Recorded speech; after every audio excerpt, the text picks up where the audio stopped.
প্রধান বক্তার আগমন, শুভেচ্ছার স্বাগতম। প্রধান বক্তার আগমন, শুভেচ্ছার স্বাগতম। শুভেচ্ছার স্বাগতম। আজারি সাহেবের আগমন, প্রধান বক্তার আগমন, শুভেচ্ছার স্বাগতম। প্রধান বক্তার আগমন, শুভেচ্ছার স্বাগতম। শুভেচ্ছার স্বাগতম। আজারি সাহেবের আগমন। السلام عليكم ورحمة الله تعالى وبركاته. إن الحمد لله نحمده ونستعينه ونستغفره ونؤمن به ونتوكل عليه ونعوذ بالله من شرور أنفسنا ومن سيئات أعمالنا من يهده الله فلا مضل له ومن يضلل فلا هادي له أي فلن تجد له وليا مرشدا ونشهد أن لا إله إلا الله وحده لا شريك له والذي لا ضد له ولا ند له لا مثل له ولا مثيل له لا وزير له ولا كفيل له لا شبه له ولا شبيه له لا ولد له ولا والد له وهو الواحد الفرد الصمد لم يلد ولم يولد ولم يكن له كفوا أحد ونشهد أن سيدنا ونبينا وحبيبنا وبشيرنا ونذيرنا وطبيبنا وطبيب أرواحنا وحبيبنا وحبيب ربنا محمدا عبد الله ورسوله أرسله بالحق بشيرا ونذيرا وداعيا إلى الله بإذنه وسراجا منيرا أما بعد فقد قال الله تعالى في كلامه المجيد وفي فرقانه الحميد أعوذ بالله من الشيطان الرجيم بسم الله الرحمن الرحيم وما أرسلناك إلا رحمة للعالمين إن الله وملائكته يصلون على النبي يا أيها الذين آمنوا صلوا عليه وسلموا تسليما اللهم صل على محمد وعلى آل محمد كما صليت على إبراهيم وعلى آل إبراهيم إنك حميد مجيد اللهم بارك على محمد وعلى آل محمد كما باركت على إبراهيم وعلى آل إبراهيم إنك حميد مجيد আপনারা সবাই কেমন আছেন? আলহামদুলিল্লাহ, আমিও ভালো আছি। আমাদেরকে ভালো রাখে কে? আল্লাহ। আমাদেরকে সুস্থ রাখে কে? আল্লাহ। আবার আমাদেরকে অসুস্থ বানিয়ে পরীক্ষা করে কে? আল্লাহ। এজন্য সব সময় প্রশংসা করতে হবে কার? আল্লাহ। সব জায়গায় আল্লাহর প্রশংসা করতে রাজি আছেন? ইনশাআল্লাহ। সব সময় আল্লাহর প্রশংসা করতে রাজি আছেন? আওয়াজ করে বলেন, সকালবেলা প্রশংসা করবেন কার? বিকেলবেলা? রাত্রিবেলা? শীতকালে? গ্রীষ্মকালে? ভোট দেওয়ার সময়? ভোট চুরি করার সময়?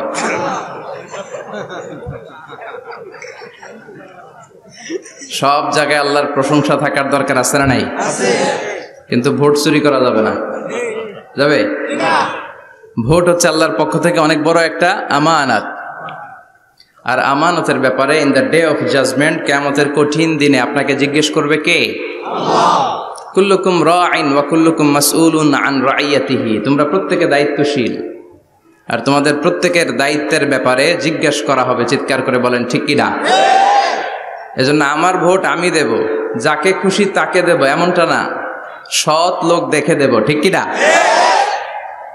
আমার ভোট আমি দেব, ইসলাম প্রিয় লোক দেখে দেব, যারা ইসলামের পক্ষে থাকে, যারা জনগণের বন্ধু, যারা দেশের টাকা বিদেশে পাচার করে না, যারা এক কলমের খোঁচা মেরে কোটি টাকা উধাও করে দেয় না, যারা আমরা বন্যায় কষ্ট পেলে আমাদেরকে দেখতে আসে, এরকম নেতার দরকার আছে না নাই? আবার নেতা ভুল করলেও নেতাকে শুধরে দিতে হয়। ঠিক কি না? ইমাম সাহেব যদি মসজিদে নামাজ পড়াতে যে ভুল করে, পিছন থেকে শুধরে দিতে হয় না? ইমাম সাহেব নামাজ শুরু করেছেন, ওয়াদ-দুহা ওয়াল-লাইলি ইযা সাজা মা ওয়াদ্দাআকা রাব্বুকা ওয়া মা ক্বালা, এরপরে ভুলে গেছে, আর বের হয় না। এরকম হয় না? বিষ্ণু ঈসা ইসলামেরও হতো, সাহাবাদেরও হতো। ভুলে গিয়েছে, বের হয় না, তখন পেছন থেকে শুধরে দিতে হয়। তবে আগে সুযোগ দিবেন, তাকে আপনি চান্স দিবেন, তিনি আবার রিপিট করবে, রিপিট করে সূরাটাকে বের করে আনতে পারে কিনা ট্রাই করবে। 2-3 বার ট্রাই করার পরেও যদি না পারে, পিছন থেকে ঠিক করে দেওয়ার দরকার আছে না নাই? কিন্তু অনেকে আবার পিছনে উৎ পেতে বসে থাকে যে ইমাম ভুল করে কোন জায়গায়। তারাবির নামাজে আমাদের দেশে এই ঝামেলা আছে না নাই? এক হাফেজ সাহেব নামাজ পড়ে, আর এক হাফেজ সাহেব পিছন থেকে কোথায় ভুল হয় একটু দেখি। এই নিয়তে যদি আপনি হেফজ করেন, আপনার দিনও শেষ, দুনিয়াও শেষ, আখিরাতটাও বরবাদ। জোরে বলেন ঠিক কিনা? ভুল হতেই পারে, মানুষ ভুলের ঊর্ধ্বে নয়। কুল্লুকুম খাত্তা, তোমরা সবাই ভুল করো। ওয়া খায়রুল খাত্তাইনা তাওয়াবুন, আরে ভুলকারীদের মধ্যে আল্লাহর কাছে শ্রেষ্ঠ ভুলকারী যে লোক ভুল করার পরে তওবা করে কার কাছে? আল্লাহর কাছে। আল্লাহর কাজই তওবা কবুল করা। গাফিরিজ যামবি ওয়া কাবিলিত তাওব। আমরা ভুল করব, শয়তান ওয়াসওয়াসা দিবে, আর আল্লাহ মাফ করবে। ঠিক কি না? কি আল্লাহ আমরা পাইছি, উনি মাফ করার জন্য বসে থাকে 24/7, সপ্তাহের 7 দিন, মাসের 30 দিন, দিনের 24 ঘন্টা তিনি বসে থাকেন। কখন আমার বান্দা চোখের পানি ছেড়ে আমার কাছে ক্ষমা চায়, আর আমি আল্লাহ ক্ষমা করে দিব। শয়তান আল্লাহকে চ্যালেঞ্জ দিয়েছিল, আল্লাহ আপনি তো জান্নাতে ঢোকাতে পারবেন না, এতগুলো জান্নাত কেন বানালেন? জাহান্নাম আরো বেশি হলে ভালো হতো। আল্লাহ বললেন কেন? শয়তান বলে, আল্লাহ এই সবগুলারে আমি ওয়াসওয়াসা দিয়ে, মুনাফিক বানিয়ে, নাস্তিক বানিয়ে জাহান্নামে ঢুকাবো। আমি চ্যালেঞ্জ দিলাম, ডান দিক থেকে ধোকা দেব, বা থেকে, সামনে থেকে, পেছন থেকে, নিচ থেকে, রগের শিরা উপশিরায় ঢুকে, মাজরাত দাম যেখান দিয়ে রক্ত চলাচল করে ওখানে ঢুকেও আমি ধোকা দেব। তো আপনি জান্নাতে ঢুকাবেন কেনমে? আল্লাহ বললেন তুমি আমারও চ্যালেঞ্জ দাও, এত বড় সাহস? আমি তো সব রাজার বড় রাজা, মহারাজা। চিৎকার করে বলেন ঠিক কিনা? মহারাজার সাথে চ্যালেঞ্জ দেয়া যায় না। তুমি আমাকে চ্যালেঞ্জ দাও, ওকে ডান, আই টেক ইউর চ্যালেঞ্জ। আমিও তোমার চ্যালেঞ্জ নিলাম। তুমি আজীবন ধোকা দিবা, আজীবন তুমি গুমরা করবা, বেনামাজি বানাবা, জালিম বানাবা। কিন্তু আমার বান্দা কোনো তাফসীরুল কোরআনের মাহফিলে এসে, কোন এক ওয়াক্তের নামাজে মসজিদে ঢুকে, অথবা মাঝরাতে ঘুম ভেঙে গেলে তাহাজ্জুদের জায়নামাজে চোখের পানি ছেড়ে যখন ক্ষমা চাইবে, আমি সব গুনাহ মাফ করে দেব, তুই কি করবি? চিৎকার করে পড়েন আল্লাহু আকবার। এজন্য ভুল নাই এমন কোন মানুষ নাই, ভুল হয়নি শুধু নবীদের, এজন্য তারা মাসুম। আহলুস সুন্নাহ ওয়াল জামাআর ইতিকাদ হচ্ছে নবীদের কোনো ভুল নাই। ঠিক কিনা? ছোটখাটো যে ব্যাপারগুলো ঘটেছিল সেগুলো আল্লাহ অবশিষ্ট থাকতে দেননি, সেগুলোকে আল্লাহ ঠিক করে দিয়েছেন। চিৎকার করে পড়েন সুবহানাল্লাহ। এজন্য ইমাম যদি ভুল করে, আপনারা পেছন থেকে চান্স দিবেন ওনাকে শুধরে নেয়ার, কিন্তু উনি শুধরে নিতে পারছেন না, তখন পেছন থেকে লোকমা দেওয়ার দরকার আছে না নাই? তো এই জন্য ইমাম যদি ভুল করে পেছন থেকে শুধরে দিতে হয়। ইমাম শব্দের অর্থ নেতা। মসজিদের যিনি ইমাম উনি আমাদের নেতা, আর সমাজে যারা থাকে তারা কি কয়? পাবলিক। এরাও নেতা। সমাজের নেতা তো আরো বড় নেতা, ঠিক কিনা? নেতা যত বড়, ভুল করার সম্ভাবনাও তত। এজন্য মসজিদের নেতাকে যেমনি আমরা শুধরে দিয়েছি, সমাজের নেতারাও ভুল করলে শুধরে দিতে হবে। চিল্লায় বলেন ঠিক কিনা? এজন্য আপনার এই আমানত যে কোনো জায়গায় ব্যবহার করা যাবে না। যাকে মন চায় তাকে ভোট দেওয়া যাবে না। ভালো লোক দেখে। আমরা বিএনপি বুঝি না, আওয়ামী লীগ বুঝি না, জাতীয় পার্টি বুঝি না, জামাত ইসলাম বুঝি না, ঐক্যফ্রন্ট বুঝি না, কিচ্ছু বুঝি না। আমরা সাধারণ মানুষ বুঝি, যারা ইসলাম প্রিয়, যারা কোরআন প্রিয়, যারা আল্লাহকে ভালোবাসে, যারা জনগণের সুখে দুঃখে থাকে, তাদেরকে আমরা ভোট দিয়ে জয়যুক্ত করব। চিৎকার করে বলেন ঠিক কিনা? আল্লাহ আমাদেরকে সহি সমঝ দান করুক। আমরা পড়ি আমিন। আসুন আমরা ফরমালি আজকের এই বিশাল প্রোগ্রাম থেকে আল্লাহকে অফিসিয়ালি একটা থ্যাঙ্কস জানাই, ধন্যবাদ জানাই যে আল্লাহ তাআলা এত রাতেও এই চমৎকার পরিবেশে বসবার তৌফিক এনায়েত করে দিয়েছেন। নির্বাচনের কারণে এত বড় গ্যাদারিং করা যায় না, আসলে এটা বাস্তবতা। কোত্থেকে কি হয়ে যায়, এজন্য অনেক জায়গায় অনুমতিও দিতে চায় না। আবার অনেক জায়গার জনপ্রতিনিধিদের আবার অ্যালার্জি আছে, এরা মাহফিলের নাম শুনলেই অ্যালার্জি শুরু হয়ে যায়। আছে না নাই? এই এলাকার জনপ্রতিনিধি খুব ভালো, ইসলাম প্রিয়, এত বড় গ্যাদারিং কিন্তু কোনো বাদ সাধে নেই। তার মানে এরা ইসলামের পক্ষে, ঠিক কিনা? যারাই ইসলামের পক্ষে তাদের জন্য আমাদের অন্তর থেকে দোয়া আছে না নাই? আর যারাই ইসলামের বিপক্ষে, whoever you are, I don't care, তুমি যেই হও না কেন, তুমি যদি ইসলামের বিপক্ষে যাও, তোমার জন্য আমার অন্তরে এক ফোঁটা দরদ নাই। এজন্য যারা এই প্রোগ্রামের অনুমতি দিয়েছেন তাদেরকে শুকরিয়া জানাই। পুলিশ প্রশাসনের ভাইরা অনেক সময় এসে থাকেন, তাদেরকেও শুকরিয়া জানাই। মিডিয়া কর্মী তো আজকে অনেক চলে আসছে, আমাদেরকে এখন কথা বলতে গেলে অনেক মাপযোগ করে কথা বলতে হয়। এজন্য মিডিয়াটাকে আমাদের ভালোভাবে কাজে লাগাতে হবে। সম্মানিত ভাইরা, আসুন আমরা অফিসিয়ালি আল্লাহকে একটা থ্যাঙ্কস দেই যে আল্লাহ তাআলা আমাদেরকে এখানে আসার বসার, মহাবিশ্বয় মহাগ্রন্থ আল কোরআন থেকে কথা শুনবার তৌফিক এনায়েত করলেন। আমরা হৃদয় নিংড়ানো মনের সবটুকুন ভালোবাসাকে উজাড় করে দিয়ে, সিংহ শার্দুলের মতো গর্জন করে, আকাশ বাতাস প্রকম্পিত করে, মন প্রাণ বুক মুখ একসাথে করে, দেহের সবটুকুন শক্তি গলার মাঝ বরাবর এনে চিৎকার করে পড়ি রাসূলের শেখানো শুকরিয়া বাণী কালিমাত শুকর, আলহামদুলিল্লাহ। সবাই পড়েন রব্বানা লাকাল হামদ হামদান কাসীরান তাইয়িবান মুবারাকান ফীহি ইয়া রাব্বি লাকাল হামদু কামা ইয়ানবাগি লিজালালি ওয়াজহিকা ওয়া আযীমি সুলতানিকা লাকাল হামদু বিল ঈমান লাকাল হামদু বিল ইসলাম লাকাল হামদু বিল কোরআন। আমরা প্রশংসা করলাম কার? আল্লাহর প্রশংসা করতে ভালো লাগে? যে বান্দা প্রশংসা করে বেশি বেশি, আল্লাহ তার উপর খুশি হয়ে যায়। বান্দা যখন কিছু খায়, খেয়ে বলে আলহামদুলিল্লাহ, আল্লাহ তার উপর খুশি হয়ে যায়। বান্দা যখন কিছু পায়, পেয়ে যদি বলে আলহামদুলিল্লাহ, আল্লাহ নেয়ামতের বাড়িধারা তার উপর আরো বাড়িয়ে দেয়। লা ইন শাকারতুম লা আযীদান্নাকুম ওয়া লা ইন কাফারতুম ইন্না আযাবী লাশাদীদ। নেয়ামতের শুকরিয়া করলে আরো বাড়িয়ে দেব। আমার খাজানা, আমার ধন ভান্ডার যে কত বিশাল, তোমাদের কোনো ধারণাই নাই। আল্লাহু আকবার। হাদিসে কুদসিতে আল্লাহ বলেন, ইয়া ইবাদি, হে গোলামেরা, লাউ আন্না আউওয়ালাকুম ওয়া আখিরাকুম ওয়া ইনসাকুম ওয়া জিন্নাকুম কামু আলা সাঈদিন ওয়াহিদ। পৃথিবীর সব মানুষগুলো, সাইয়েদনা আদম থেকে শুরু করে কিয়ামত পর্যন্ত যারা আসবে, সবাই যদি একটা বিশাল ময়দানের উপর দাঁড়িয়ে তাদের মনের যত চাহিদা আকুতি আছে সবকিছু আমার কাছে বলে, তারা যা চায় সবই যদি আমি দিয়ে দেই, প্রত্যেকের যত চাওয়া পাওয়া আছে সবও যদি আমি পূরণ করে দেই, আমার খাজিনা, আমার ধনভাণ্ডারের 1 ইঞ্চিও কমবে না। কত বড় ধনভাণ্ডারের তিনি মালিক। আল্লাহু আকবার। এজন্য বিপদে পড়লে চাইবো কার কাছে? বন্ধুর কাছে বিপদ শেয়ার করার আগে, ফেসবুকে শেয়ার দেওয়ার আগে শেয়ার দিব কার কাছে? কথা কি বুঝেন?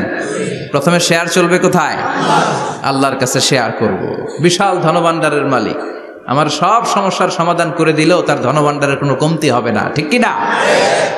এজন্য সব সময় আল্লাহর প্রশংসা করতে হবে বেশি বেশি। এত নেয়ামত তিনি দিয়েছেন, আপনি গুণে শেষ করতে পারবেন না। ওয়া ইন তা'উদ্দু নি'মাতাল্লাহি লা তুহসুহা, এত নেয়ামত দিয়েছি, গুণে শেষ করা যায় না। ঠিক যে মুহূর্তে আমরা এখন কথা শুনছি, অনেকে এখন হসপিটালের বেডে আছে না নাই? দুর্ঘটনায় আছে না নাই? ঋণের বোঝায় জর্জরিত, পাওনাদাররা বাড়িতে এসে ঝামেলা করে ঘরে থাকতে পারে না, আছে না নাই?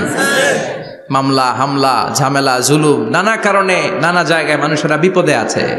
অনেকের ক্যান্সার, যেটার কোনো অ্যান্সার নাই, দেহের সেলের ভিতরে, প্রত্যেকটা সেলে কোষের ভিতরে জ্বালা ধরে গিয়েছে, হসপিটালের বেডে বসে মৃত্যুর প্রহর গুনছে, এরকম আছে না নাই? ঠিক সেই মুহূর্তে আমরা খুব শান্তিপূর্ণভাবে মহাবিশ্বের মহাবিশ্বয় মহাগ্রন্থ আল কোরআন থেকে কথা শুনতে বসতে পেরেছি। এজন্য শুকরিয়া চলবে কার? আল্লাহ, তুমি আজকের মাহফিলটাকে আমাদের নাজাতের ওয়াসিলা বানাও, আমরা যেন তোমার শুকর গুজার বান্দা হতে পারি, তুমি তৌফিক দাও। কোম্পানিগঞ্জ বাজার শ্রমিক ফেডারেশনের উদ্যোগে ৮ম বার্ষিক ওয়াজ ও দোয়ার মাহফিল। সমাজে পরিবর্তন আসতে শুরু করেছে। আগে শ্রমিক ফেডারেশনের এরা যাত্রাপালা করতো, তাই না? নাচানাচি, দুনিয়াকে মজা লেলো, রুব্বানে নাচে কোমর দুলাইয়া, না? উনিও জানে রুব্বানে নাচে কোমর দুলাইয়া। ফেরেশতারা বলবে তো করে পিডামু আমরা জুলাইয়া। মায়ের আছে না নাই? প্রশ্ন করা হবে, কবরে যেতে না যেতেই প্রশ্ন করা হবে। মরতে আমাদেরকে হবেই। আকসিরু যিকরা হাযিমিল লাযযাত, পৃথিবীর সব স্বাদকে পানসা করে দেয়, ওই বিষয়টাকে বেশি বেশি স্মরণ করো। বিশ্বনবী বলেছেন সব স্বাদকে পানসা করে দেয় কি? মরণ, ঠিক কি না? The most certain thing in our life is death, and the most uncertain thing in our life is the time of death. আমাদের জীবনের সবচাইতে সুনিশ্চিত বিষয় হচ্ছে মরণ, মরতে হবেই। কিন্তু সবচেয়ে অনিশ্চিত বিষয় হচ্ছে দ্য টাইম অফ ডেথ, কখন মরবো, কোথায় মরবো এটা জানি না, তাই না? আমরা যে মরবো এটা সবাই জানেন না? কথা বলেন। সবাই জানে, কিন্তু কখন মরবো জানেন? কিভাবে মরবো জানেন? কখন যে মৃত্যুর সময়টা চলে আসবে আমরা কেউ জানি না। এবং একটা মানুষের জীবনের সবচাইতে ভয়ঙ্কর অভিজ্ঞতা হচ্ছে এই মৃত্যু। আর এই এক্সপেরিয়েন্স, এই অভিজ্ঞতার কথা কাউকে শেয়ার করে যাওয়া যায় না। কেমন লেগেছিল তার বলে যাওয়ার আগেই তাকে উড়াল দিতে হয়, ঠিক কি না?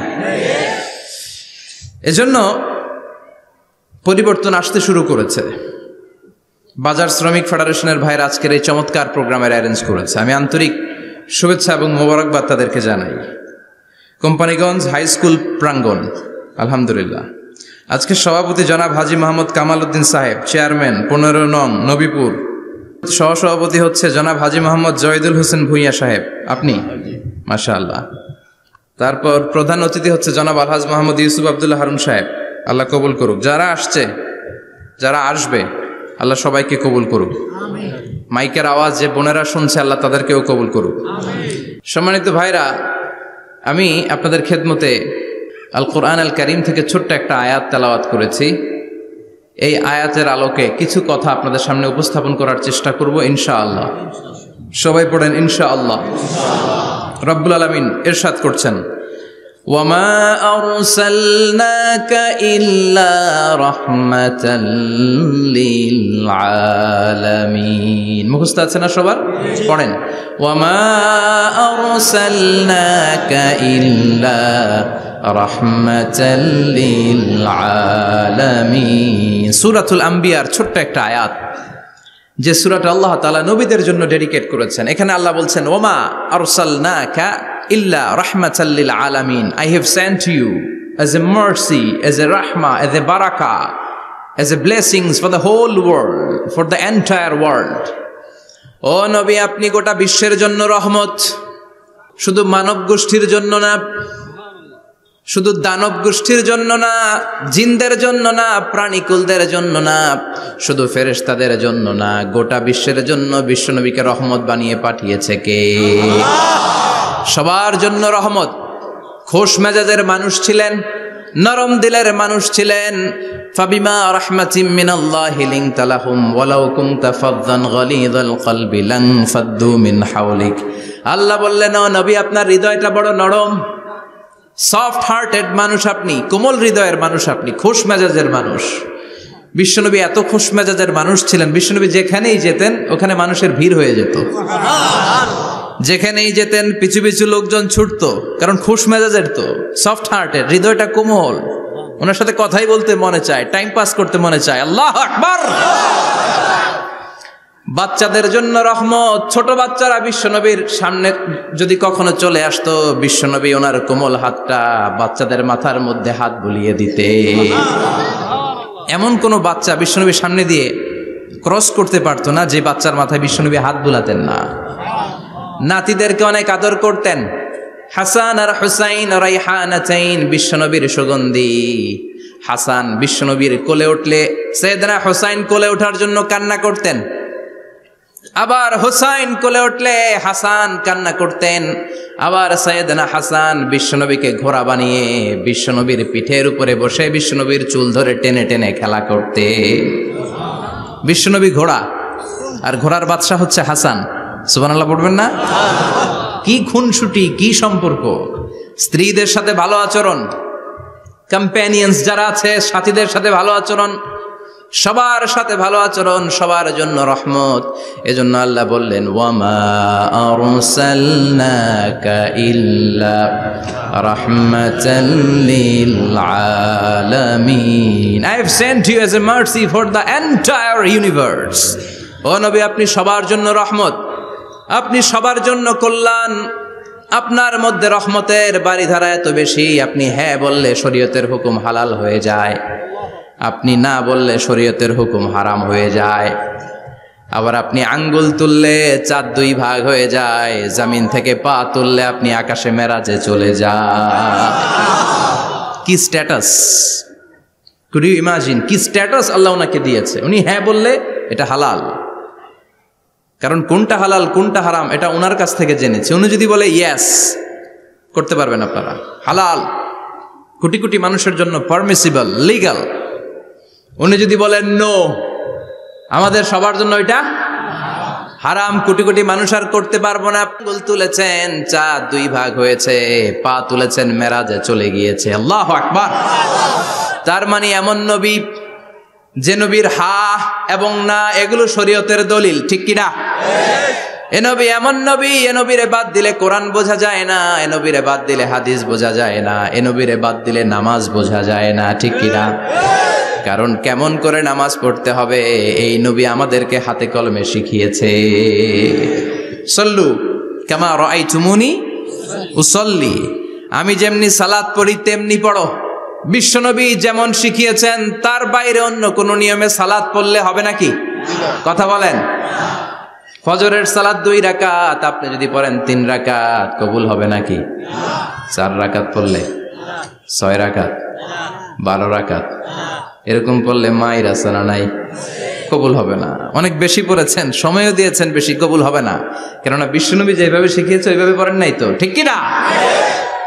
আবার বিশ্বনবী যেমন রোজা রেখেছেন তেমন রাখতে হবে। কেমন করে রোজা রাখতে হয় বিশ্বনবী শেখালেন। ফজর থেকে শুরু করে সন্ধ্যা পর্যন্ত রোজা রাখবেন।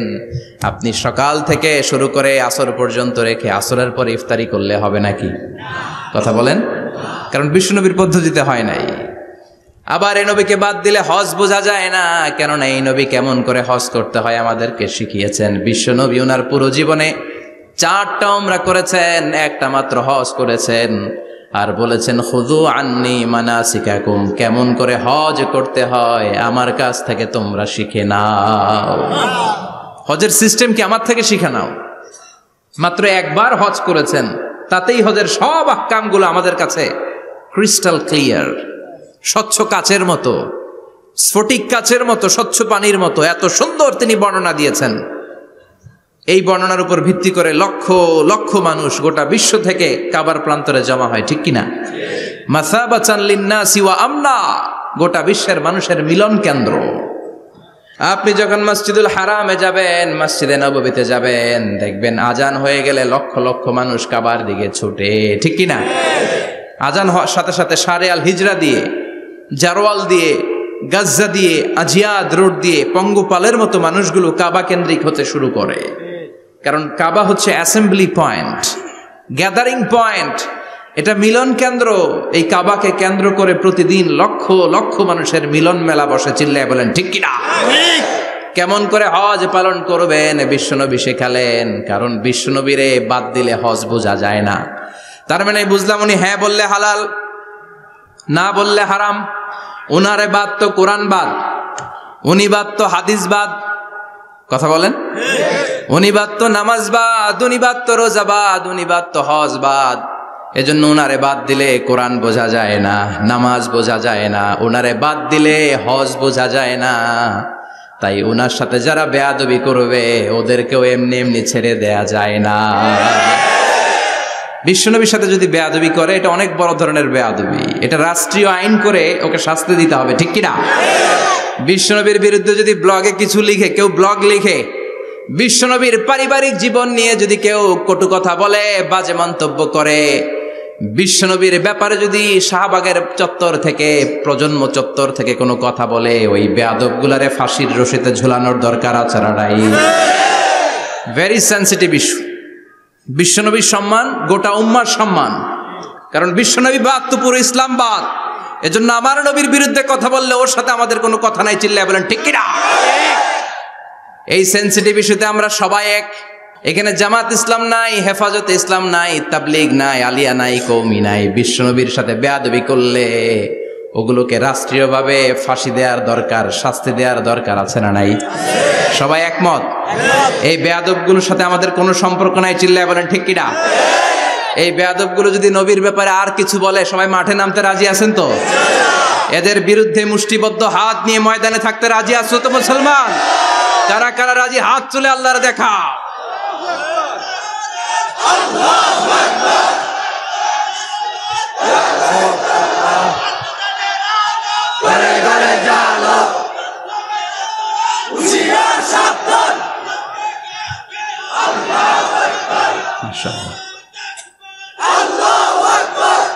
আল্লাহ তুমি কবুল করো। বিশ্বনবীর ভালোবাসা যেন আমরা অন্তরে রাখতে পারি, তুমি তৌফিক দাও। বিশ্বনবীর অনুসরণ এবং ভালোবাসা ছাড়া আল্লাহকে পাওয়া যাবে? আল্লাহকে যে পাইতে চায় হাজরাতের অনুসরণে, আরশ কুরসি লৌহ কালাম না চাইতে পেয়েছে সে। হাজরাতের অনুসরণে আরশ কুরসি লৌহ কালাম না চাইতে পেয়েছে সে। সুবহানাল্লাহ পড়েন। এজন্য আল্লাহ বললেন, নবী আপনাকে আমি গোটা বিশ্বের মানুষের জন্য রহমত করে পাঠালাম, আবার আপনার চরিত্রটা গোটা বিশ্বের মানুষের জন্য আমি মডেল করে দিলাম। আল্লাহু আকবার। ওয়া ইন্নাকা লাআলা খুলুকিন আযীম। ও নবী, চমৎকার একটা চরিত্রের উপরে আমি আপনাকে প্রতিষ্ঠিত রেখেছি। And verily you are on a very good standard of character. ও নবী, আপনার চরিত্রটা বড় সুন্দর। আপনার চরিত্রের মতো গোটা বিশ্বের কারো চরিত্র হতে পারে? পা থেকে মাথা পর্যন্ত বিশ্বনবীর চরিত্রে একটা কালো দাগ বসানোর মতো ক্ষমতা কারো আছে নাকি? কারণ বিশ্বনবীর চরিত্র হলো কোরআনের চরিত্র। মা আয়েশাকে বলা হলো, মা আমাদের পেয়ারা নবীর চরিত্র কেমন ছিল আমাদেরকে বলে শোনান। মা আয়েশা বললেন, ও সাহাবীরা, বিশ্বনবীর চরিত্র ছিল কোরআনের চরিত্র। কানা খুলুকুহু আল কোরআন। বিশ্বনবীর চরিত্র ছিল কোরআনের চরিত্র। পুরো কোরআনে 30 পারাতে থিওরিটিক্যালি যা বলে শোনানো হয়েছে, বিশ্বনবীর জীবনীতে চরিত্রে প্র্যাকটিক্যালি ওই সব কিছু করে দেখানো হয়েছে। পুরো কোরআনে 30 পারাতে থিওরিটিক্যালি যা বলা, বিশ্বনবীর চরিত্রে প্র্যাকটিক্যালি সেটা করে দেখানো। সুবহানাল্লাহ বাড়িতে যায় বলেন।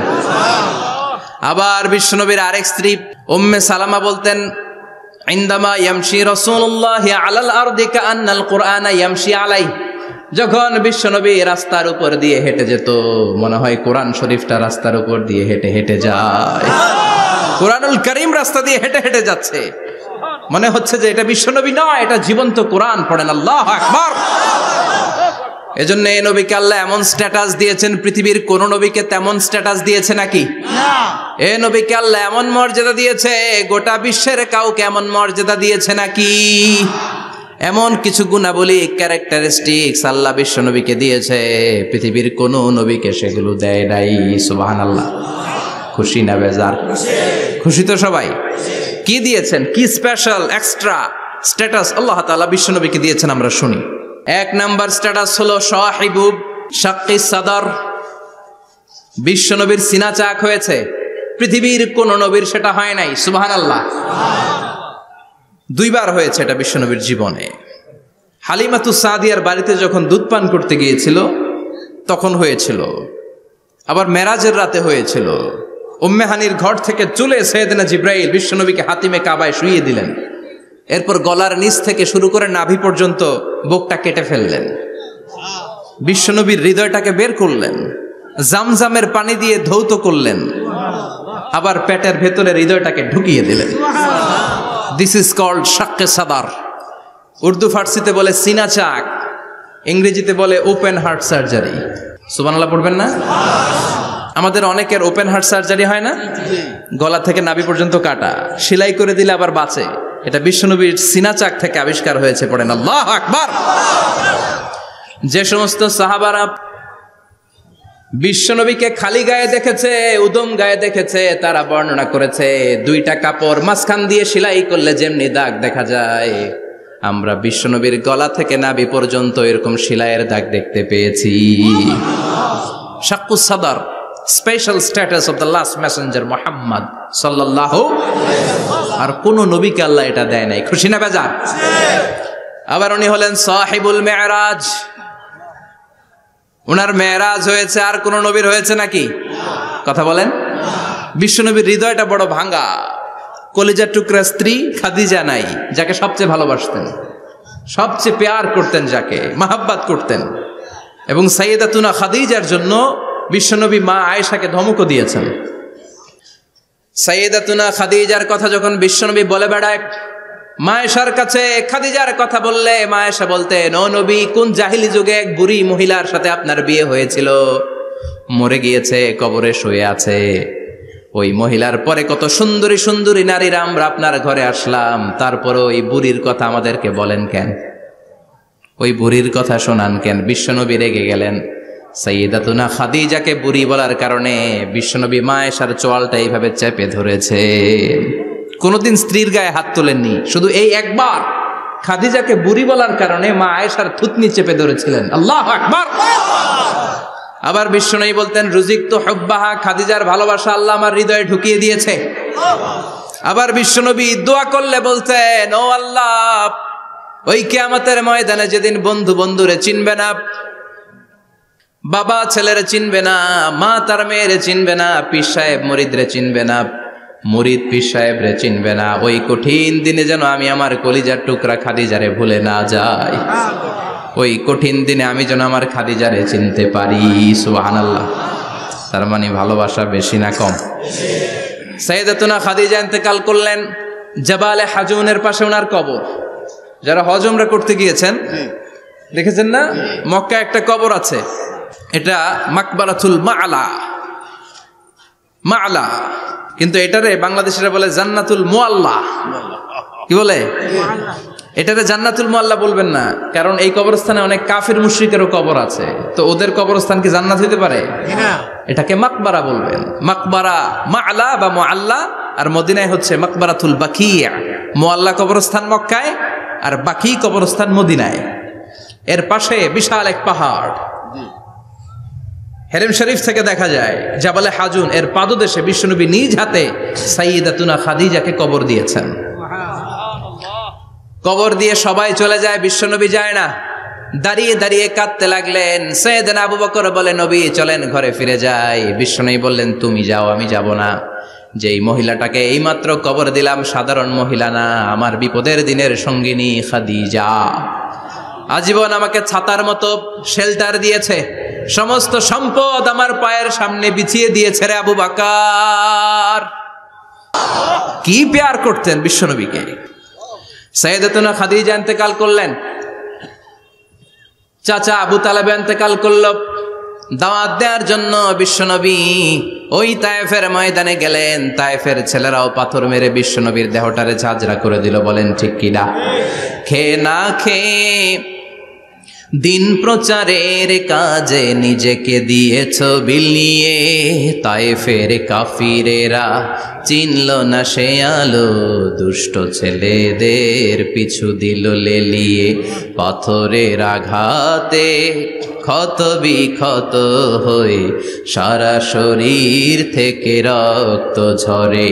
হে রাসূল তোমাকে ভুলি আমি কেমন করে, হে রাসূল তোমাকে ভুলি আমি কেমন করে। ঠিক কিনা?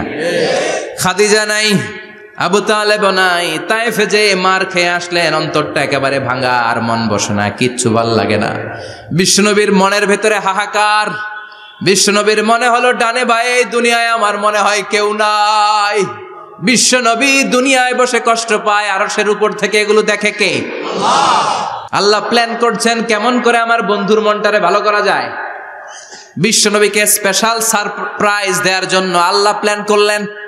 জিব্রাইল ডেকে বললেন, ও জিব্রাইল, আমার পেয়ারা নবীকে স্পেশাল সারপ্রাইজ দিব, কিন্তু এই সারপ্রাইজের গিফটটা তোমার হাত দিয়ে আমি দিতে চাই না, তুমি দিয়ে আসলে হবে না। আমার পেয়ারা নবীকে দুনিয়া থেকে টান দিয়ে আমার আরশের উপরে নিয়ে আসো। সাহিবুল মেরাজ, যেই নবীর মেরাজ হয়েছে আর কোন নবীর হয় নাই। এই মেরাজ করতে যে কত কাণ্ড, কত প্ল্যান প্রোগ্রাম আল্লাহর। টাইমের স্পিডকে আল্লাহ থামিয়ে দিলেন। মক্কা থেকে উঠিয়ে বিশ্বনবীকে এক মরুভূমিতে রাখা হলো রাতে। বললেন দোয়া করেন। দোয়া করে বিশ্বনবী বললেন, ভাই জিবরাইল, এটা কোন জায়গা, কোথায় দোয়া করব? সাইয়েদনা জিবরাইল বলেন, নবী কিছুদিন পরে এই জায়গায় আপনি হিজরত করে আসবেন, এই জায়গার নাম ইয়াসরিব, মদিনা। দোয়া করলেন। আবার সেখান থেকে তুলে এক পাহাড়ে রাখা হলো, নবী দোয়া করেন। দোয়া করে নবী বললেন, এটা কোন পাহাড়? অন্ধকার, আমি তো কিছু চিনি না। সাইয়েদনা জিবরাইল বললেন, নবী এটা সাধারণ পাহাড় নয়, এই পাহাড়ের কথা আল্লাহ কোরআনে বলেছেন, এই পাহাড়ের কসম আল্লাহ কোরআনে খেয়েছেন। এই পাহাড়টা হলো আপনার ভাই মুসার পাহাড়, তুর পাহাড়। তুর পাহাড়ে তিনি দোয়া করলেন। কত কিছু করে বিশ্বনবীকে আল্লাহর আরশে নিয়ে যাওয়া হলো। সাহিবুল মেরাজ। বিশ্বনবী ছাড়া আর কোন নবীর কি এরকম মেরাজ হয়েছে? সবাই বলেন হয়েছে। এরপর উনি হলেন সাহিবুস শাফা, শাফাতের মালিক। বিশ্বনবী ছাড়া কিয়ামতের ময়দানে কেউ আমাদের জন্য সুপারিশ করতে পারবে না। পাগল হয়ে যাব আমরা। সূর্যটা মাথার কাছে, ক্ষুধায় তৃষ্ণায় জিহ্বাটা কুকুরের মতো বের হয়ে ঝুলতে থাকবে। মাথার মগজগুলো গলে গলে নাকের ছিদ্র দিয়ে, কানের ছিদ্র দিয়ে বেয়ে বেয়ে পড়তে থাকবে। বাবা ছেলের দেখলে দিবে দৌড়, বলবে চিনি না, ইয়া নাফসি, আল্লাহ আমারে বাঁচাও। ঠিক কিনা? পীর সাহেব মুরিদ রে বলবে চিনি না, মুরিদ পীর সাহেব রে বলবে চিনি না, ভাই ভাই রে চিনবে না। সব নবী আর সব উম্মতের একটাই জিকির, ইয়া নাফসি, ইয়া নাফসি। নবীও জিকির করে ইয়া নাফসি, উম্মতও জিকির করে। সবাই সাইয়েদনা আদম রে ধরবে, সাইয়েদনা আদম বলবে আমি পারবো না। নূহের কাছে যাও, সাইয়েদনা নূহ বলবে পারবো না। ইব্রাহিমের কাছে যাও, সাইয়েদনা ইব্রাহিম বলবে পারবো না। মুসা আলাইহিস সালামের কাছে যাও, মুসা আলাইহিস সালাম বলবেন পারবো না। ঈসা আলাইহিস সালামের কাছে যাও, সাইয়েদনা ঈসা আলাইহিস সালাম বলে এত জায়গায় ঘুরে লাভ নাই, জায়গা মতো যাও মিয়া, জায়গা মতো যাও। মাকামে মাহমুদে বিশ্বনবীকে সেজদায় পড়ে থাকতে দেখবা। ওই নবী ছাড়া আজকের এই ভয়ঙ্কর আমাদের সবার বিপদের দিন। এই বিপদের দিনে আল্লাহর সামনে দাঁড়িয়ে কথা বলার মতো সাহস আজকে কারো নাই। বিশ্বনবী কাঁদতে থাকবেন, সেজদায় পড়ে কাঁদবেন। সবার জিকির ইয়া নাফসি, ইয়া নাফসি। বিশ্বনবীর জিকির ইয়া উম্মতি। কাঁদতে কাঁদতে নবী আমার বেহুশ। সবাই বিশ্বনবীর চারদিকে দাঁড়িয়ে থাকবে গোল হয়ে। আমার নবী মাকামে মাহমুদে সেজদায় পড়ে থাকবে। বিশ্বনবীর কান্না দেখে আল্লাহর সহ্য হবে না। আল্লাহ বলবে না নবী ইরফা রাসাক, মাথা উঠান, আর সইতে পারি না। সাল তুতা, এবার চান, কি লাগবে আপনার সব দেব। ওয়াশফা তুশাফা, যার জন্য সুপারিশ করবেন তাকেই জান্নাত দিয়ে দেব। বিশ্বনবী বলেন লিকুল্লি নবিয়িন দাওয়া মুস্তাজাবা।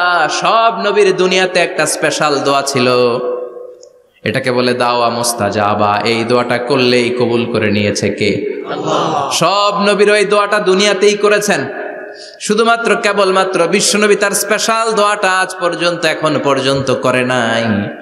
বিশ্বনবী বলেন, ওয়া ইন্নী আখতাবিউ দাওয়াতি শাফাআতান লি উম্মতি ইয়াউমাল কিয়ামাহ। আমি আমার দোয়াটা, আমি আমার স্পেশাল সাপ্লিকেশনটা কিয়ামতের দিন কঠিন মুসিবতের কালে তোমরা যখন বিপদে পড়ে যাবা, আমার স্পেশাল দোয়াটা ওই দিন করে আমি তোমাদের সুপারিশ করে জান্নাতে পাঠায়া দেব। সাহিবুশ শাফাআহ, বিশ্বনবী ছাড়া কথা বলার মতো ক্ষমতা, স্পর্ধা, সাহস সেদিন কারো থাকবে না। চিৎকার করে বলেন ঠিক কিনা? আবার উনি সাহিবুল কাউসার, উনি কাউসারের মালিক। আল্লাহ ওনাকে কাউসার দিবেন। অন্য নবীদেরও দিছে না? কথা বলেন, কাউসার দিয়েছে? কি মজার পানি, আহলা মিনাল আসাল, মধুর চাইতেও মিষ্টি, সুইটার দেন হানি, মধুর চাইতেও মিষ্টি, আব্রাদু মিনাস সালজ, বরফের চাইতেও ঠান্ডা, আবিয়াদু মিনাল লাবান, দুধের চাইতেও সাদা। এক ঢোক যে পান করবে আজীবনের জন্য তৃষ্ণা চলে যাবে। সাহিবুল কাউসার। তৃষ্ণার চোটে আমরা পাগল পারা হয়ে বিশ্বনবীর কাউসারের দরবারে যাব। বিশ্বনবী পেয়ালার মধ্যে করে করে আমাদেরকে কাউসার পিলাবেন। এই কাউসারের ক্ষমতাও রব্বুল আলামিন পৃথিবীর কোন নবীকে দেন নাই। সব নবীরাও বিশ্বনবীর কাছে চেয়ে চেয়ে কাউসার সেদিন খাবে। সুবহানাল্লাহ পড়বেন না? সাহিবুল কাউসার, সাহিবুল মিরাজ, সাহিবুশ শাফাআহ, সাহিবুল মাকাম আল মাহমুদ। আজানের পরে দোয়াতে বলি না, আতি মুহাম্মাদিনিল ওয়াসিলাতা ওয়াল ফাদিলা ওয়া বা'আসহু মাকামান মাহমুদা। ও আল্লাহ, আমার নবীর আপনি মাকামে মাহমুদ দেন। মুফাসসিরিন ইকরাম, মুহাদ্দিসিন ইকরাম এই মাকামে মাহমুদ কি এটার ব্যাখ্যা করতে যে হয়রান হয়েছেন। কেউ বলেছেন কিয়ামতের ময়দানে বিশাল একটা সিংহাসন, কেউ বলেছে জান্নাতের মধ্যে একটা সিংহাসন, কেউ বলেছে না না, আমার আল্লাহর আরশের পাশে স্পেশাল একটা জায়গা আছে, ওই জায়গাটার নাম হলো মাকামে মাহমুদ। ওখানে বিশ্বনবী বসবেন। এই নবীর সাথে কারো স্ট্যাটাসের কোনো তুলনা চলে? কথা বলতে হবে। এই নবীরে গালি দিলে কলিজায় আগুন লাগে না? এই নবীর বিরুদ্ধে কথা বললে মুসলমান সইতে পারে?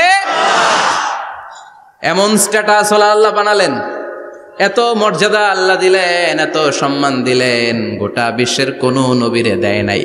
আবার বিশ্বনবী বলতেন, নুসিরতু বির-রু'বি মাসিরাতা শাহর, আমাকে আল্লাহ ভয় দিয়ে সাহায্য করেছেন। আমি যেই জায়গায় দাঁড়িয়ে থাকি, আমার ডানে বায়ে সামনে পেছনে 1 মাসের জায়গা পর্যন্ত কোনো কাফির আমার সামনে আসতে পারে না ভয়ে। 1 মাসের জায়গা পর্যন্ত কোনো কাফির যদি দাঁড়ায় থাকে, বিশ্বনবীর জন্য ভয়ে তার কলিজায় ধুকধুকানি শুরু হয়ে যায়। ধরেন আমি ওনারে ভয় পাই, কাছে আসলেই না ভয়, দূরে গেলে তো আমি পালোয়ান, ঠিক কিনা? উনি আছে কোম্পানিগঞ্জ বাজারের ওইদিকে, আমি এদিকে, আমি পালোয়ান, স্বাস্থ্যে সমস্যা নাই, ঠিক কিনা? কারণ কাছে নাই। কিন্তু বিশ্বনবী এমন পাওয়ারফুল ছিলেন, কাছে আর দূরে কোনো কথা না, ডানে বায়ে সামনে পেছনে 1 মাসের দূরত্ব। এই লোকেশনের মধ্যে যদি কোনো কাফির মুশরিকের আন্ডা বাচ্চা থেকে থাকে, বিশ্বনবীর ব্যাপারে ভয় তাদের অন্তরের মধ্যে ঢুকিয়ে দেয় কে? এজন্য বিশ্বনবীর সাথে কারো মর্যাদার কোনো তুলনা চলে না। বিশ্বনবী আমাদের মডেল। আমাদের মডেল কে? কথা বলেন, সবাই বলেন। বিশ্বনবী। আপনাদের মনোযোগ আছে না গেছে? জিমাই পড়তেছেন মনে হয়। এটা কিন্তু ক্লাস। আমি সবসময় বলি আমার আলোচনা ক্লাসের মতো মনে করবেন, because I consider all the sitting person in front of me, beside me as a student. আমি যখন কথা বলি সবাইকে আমি স্টুডেন্ট ভাবি, আমাকে শিক্ষক ভাবি। আমার আগে যিনি কথা বলেছেন তখন উনি ছিলেন আমাদের শিক্ষক, আমার পরে কেউ বললে উনি শিক্ষক, আমরা ছাত্র, ঠিক কিনা? কোরআনের ছাত্র হয়ে বাঁচলেও লাভ, মরলেও লাভ, ঠিক কিনা? হাতি মরলেও লাখ টাকা, ঠিক কিনা? কোরআনের স্টুডেন্ট বাঁচলেও লাভ, কোরআনের ছাত্র হয়ে মরলেও। এজন্য শেষ পর্যন্ত মনোযোগের সাথে কথাগুলো শুনতে হবে জীবন পরিবর্তন করার জন্য। রাজি আছেন তো? ঘুমে ধরে নাই তো? কষ্ট হলে আমাকে জানাবেন। কষ্ট হচ্ছে না তো? তাকবীর পড়েন, লিল্লাহে তাকবীর, লিল্লাহে তাকবীর। বিশ্বনবী আমাদের মডেল, ঠিক কিনা? সবাই একমত? দ্বিমত নাই কেউ? অন্য কেউ আমাদের মডেল নাই? শাহরুখ খান, আমির খান, সালমান খান, কেউ আমাদের মডেল না, আমাদের মডেল হচ্ছে বিশ্বনবী, ঠিক কি না? এজন্য আসুন বিশ্বনবীর জীবনী থেকে কিছু মেসেজ আমরা নেই, কিছু শিক্ষা আমরা নেই, যাতে করে জীবনটাকে এনলাইটেন করা যায়, আলোকিত করা যায়। আমরা এই মাহফিলগুলোতে এসেছি আলোকিত হতে, নাকি আলোকিত মানুষ হয়ে ফিরে যাব। এসে কিছু স্লোগান দিব, হুজুরের চেহারা দেখবো, হুজুরের সাথে মুসাফা করার জন্য, নো নো ওয়ে, এগুলোর জন্য মাহফিল নয়। Consider this program as a class, as a seminar. স্পিকাররা আসবে, কোরআন সুন্নাহর আলোকে কথা বলবে, এগুলো আমরা শুনবো, নোট ডাউন করব, মানার চেষ্টা করব, ঠিক কিনা? মানতে রাজি আছেন তো? সবাই রাজি? সবাই? আল্লাহ তুমি কবুল কর, আমিন। আজকে বিশ্বনবীর জীবনী থেকে 3টা কথা শুনবো। এই 3টা কথা শুনে মানার চেষ্টা করব, তারপর আমরা একসাথে বিদায় নিব। পড়েন ইনশাআল্লাহ। প্রথমে জানবো আমার নবী দেখতে কেমন ছিলেন। জানতে মনে চায় না? চাঁদের চেয়ে সুন্দর ছিলেন, ঠিক কিনা? চাঁদের চেয়ে সুন্দর তুমি নবী আমার কামলিওয়ালা, চাঁদের চেয়ে সুন্দর তুমি নবী আমার কামলিওয়ালা, দু জাহানের বাদশাহ তুমি প্যারা নবী সাল্লে আলা, দু জাহানের বাদশাহ তুমি প্যারা নবী সাল্লে আলা, চাঁদের চেয়ে সুন্দর তুমি নবী আমার কামলিওয়ালা, ঠিক কিনা? আমরা হাদিসের আলোকে দেখার চেষ্টা করব আসলে তিনি কতটা সুন্দর ছিলেন। তাহলে প্রথমে শুনবো উনি দেখতে কেমন ছিলেন, তারপর শুনবো ওনার আচরণ কেমন ছিল। দেখতে কেমন ছিলেন মানে বাহিরটা কেমন, আর আচরণ মানে ভিতরটা কেমন, ঠিক কিনা? 3 নম্বরে আমরা শুনবো ওনার মেধা, বুদ্ধি, ইন্টেলেকচুয়াল ক্যাপাসিটি কেমন ছিল। কষ্ট হয়ে যাচ্ছে না তো? আলোচনা কঠিন মনে হচ্ছে? তাহলে প্রথমে শুনবো ফিজিক্যাল ক্যারেক্টারিস্টিক্স, তারপরে শুনবো বিহেভিয়ারিয়াল ক্যারেক্টারিস্টিক্স, এন্ড ফাইনালি আমরা শুনবো ইন্টেলেকচুয়াল ক্যারেক্টারিস্টিক্স। প্রথমে শুনবো দেখতে কেমন, তারপরে শুনবো আচরণ কেমন, এরপরে শুনবো বুদ্ধি কেমন। পড়ান ইনশাআল্লাহ। শুনতে রাজি আছেন তো? প্রথম পয়েন্টে আমরা শুনবো আমার নবী দেখতে কেমন ছিলেন। বিশ্বনবী ঈসা ইসলাম দেখতে অনেক সুঠাম একজন মানুষ ছিলেন, শক্তিশালী একজন পুরুষ ছিলেন, অসাধারণ একজন পার্সোনালিটি ছিলেন, ঠিক কিনা? উনি এত শক্তিশালী ছিলেন, বিশ্বনবী বলতেন আমার ডান হাতের ভেতরে আল্লাহ জান্নাতের 40 জনের শক্তি ঢুকিয়ে দিয়েছে। উনি মক্কার সবচেয়ে বড় কুস্তিগির রুকানাকে ধরে মাটিতে 3 বার আছাড় মেরেছেন। শক্তি বেশি না কম? সুবহানাল্লাহ পড়বেন না? যৌবনকে ধরে রাখতে হবে, ঠিক কিনা? কারণ যুবকরা যদি ভালো পথে চলে ভালো থাকবে বাংলাদেশ, যুবক যদি পথ হারায় হায় হায় করবে বাংলাদেশ, ঠিক কিনা? যুবকদের মধ্যে আছে প্রাণ ঢালা শক্তি আর উচ্ছ্বাস, তাদের গায়ের রক্ত গরম, তারা চাইলে অনেক কিছু করতে পারে। এই যে কিছুদিন আগে কোটা বিরোধী আন্দোলন হলো, নিরাপদ সড়ক চাই আন্দোলন হয়েছে না? আমি অবাক হয়েছে, আমি মালয়েশিয়াতে ছিলাম, ছোট্ট ছোট্ট ছেলে মেয়েরা কেমন করে রাস্তায় চলতে হয় দুঃখজনক হলেও সত্যি আমাদের পুলিশ পোশাকি বাহিনী করে দেখাইতে পারে নাই। ছোট্ট ছোট্ট শিশুরা আমাদেরকে লজ্জিত করেছে, চিৎকার করে বলেন ঠিক কিনা? কিন্তু এত সুন্দর ইনিশিয়েটিভ নেয়ার পরে আমাদের পক্ষ থেকে যে আচরণ পাওয়ার কথা ছিল এটা তারা পায় নাই। কথা বলেন। কিছুদিন আগে নোয়াখালী বিজ্ঞান ও প্রযুক্তি বিশ্ববিদ্যালয়ে আমি দেখে অবাক, সেখানকার যুবকরা ইনিশিয়েটিভ নিয়েছে যে হাজার হাজার ছেলে মেয়েরা ভর্তি পরীক্ষা দিতে আসবে, এদেরকে আমরা ফ্রিতে খাওয়াবো, ফ্রিতে থাকতে দেব। নোয়াখাল্লা করে গালি দিয়েন না, আগে আগমত করে দেখান। অসাধারণ কাজ করেছে, গোটা বিশ্ব দেখেছে, ঠিক কিনা? কুমিল্লার সন্তানরাও পারে, চট্টগ্রামের ছেলেরাও পারে, বরিশালের ছেলেরাও পারে। যুবকদেরকে শুধু এক হতে দেয়া দরকার। যুবকরা যদি এক হতে পারে তাহলে সমাজে আর কোনো অন্যায় অনাচার থাকতে পারে না। বিশ্বনবী যখন যুবক একটা সংগঠন করেছিলেন, নাম হালাফুল ফুদুল। হালাফুল ফুদুল করেছিলেন, ওনার বয়সের 15-20 বছরের সবাইকে এক প্ল্যাটফর্মে নিয়ে এসেছেন, হাতে হাত রেখে শপথ করেছেন, দে টুক অ্যান ওথ, কোনো টেন্ডারবাজি চলবে না, চাঁদাবাজি চলবে না, মাস্তানি চলবে না, ইফটিজিং চলবে না, মেয়েদের ওন্না ধরে টানাটানি চলবে না, খাদ্যে ভেজাল চলবে না, ওজনে কম চলবে না, অন্যায়গুলো সমাজ থেকে দূর করে দিতে হবে। চিৎকার করে বলেন ঠিক কিনা? এজন্য যুবকরা যদি ইসলাম মানে ভালো থাকবে বাংলাদেশ, যুবকরা যদি কোরআন মানে নিরাপদে থাকবে আমার লাল সবুজের পতাকা। এজন্য যুবকদেরকে সংঘবদ্ধ হতে হবে। যুবকদের জন্য ইসলাম প্র্যাকটিস করার সুযোগ আমাদের জন্য বাড়াইতে হবে। এজন্য যুবক ভাইয়েরা অলওয়েজ কিপ ফিট, এক্সারসাইজ করবা, খেলাধুলা করবা, জিমনেশিয়ামে যাবা। কারণ আল মুমিন আল কবি খায়রুম মিনাল মুমিন আদ দাঈফ। বিশ্বনবী বলেছেন শক্তিশালী মুমিন দুর্বল মুমিনের চাইতে আল্লাহর কাছে অনেক বেশি প্রিয়। সুবহানাল্লাহ। কারণ আমরা যারা দুর্বল জিহাদের ময়দানে আমরা এক দৌড় দিয়া বেহুশ, ঠিক কিনা? এই যে ৭১ সালে পাক হানাদার বাহিনীদের সাথে যুদ্ধ করছে কি বুড়া মানুষেরা? না, আমার দামাল ছেলেরা, যুবক ভাইয়েরা। বিশ্বনবী সাল্লাল্লাহু আলাইহি ওয়াসাল্লাম অলওয়েজ ফিট থাকতেন। ওয়া কানা কাফফুহু আলিয়ানু মিনাদ দিবাজ। বিশ্বনবীর হাত, এই হাতের তালু রেশমের কাপড়ের চেয়ে বেশি সফট ছিল। সফটার দেন সিল্ক, সফটার দেন সিল্ক। সিল্কের চাইতে বেশি সফট। সিল্কের কাপড় চিনেন না?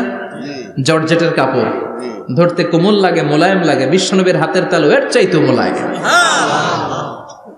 এই জন্য এই মোলায়েম হাত যদি কেউ মুসাফা করার সুযোগ পাইতো, কেউ আর হাত ছাড়তে চাইতো না।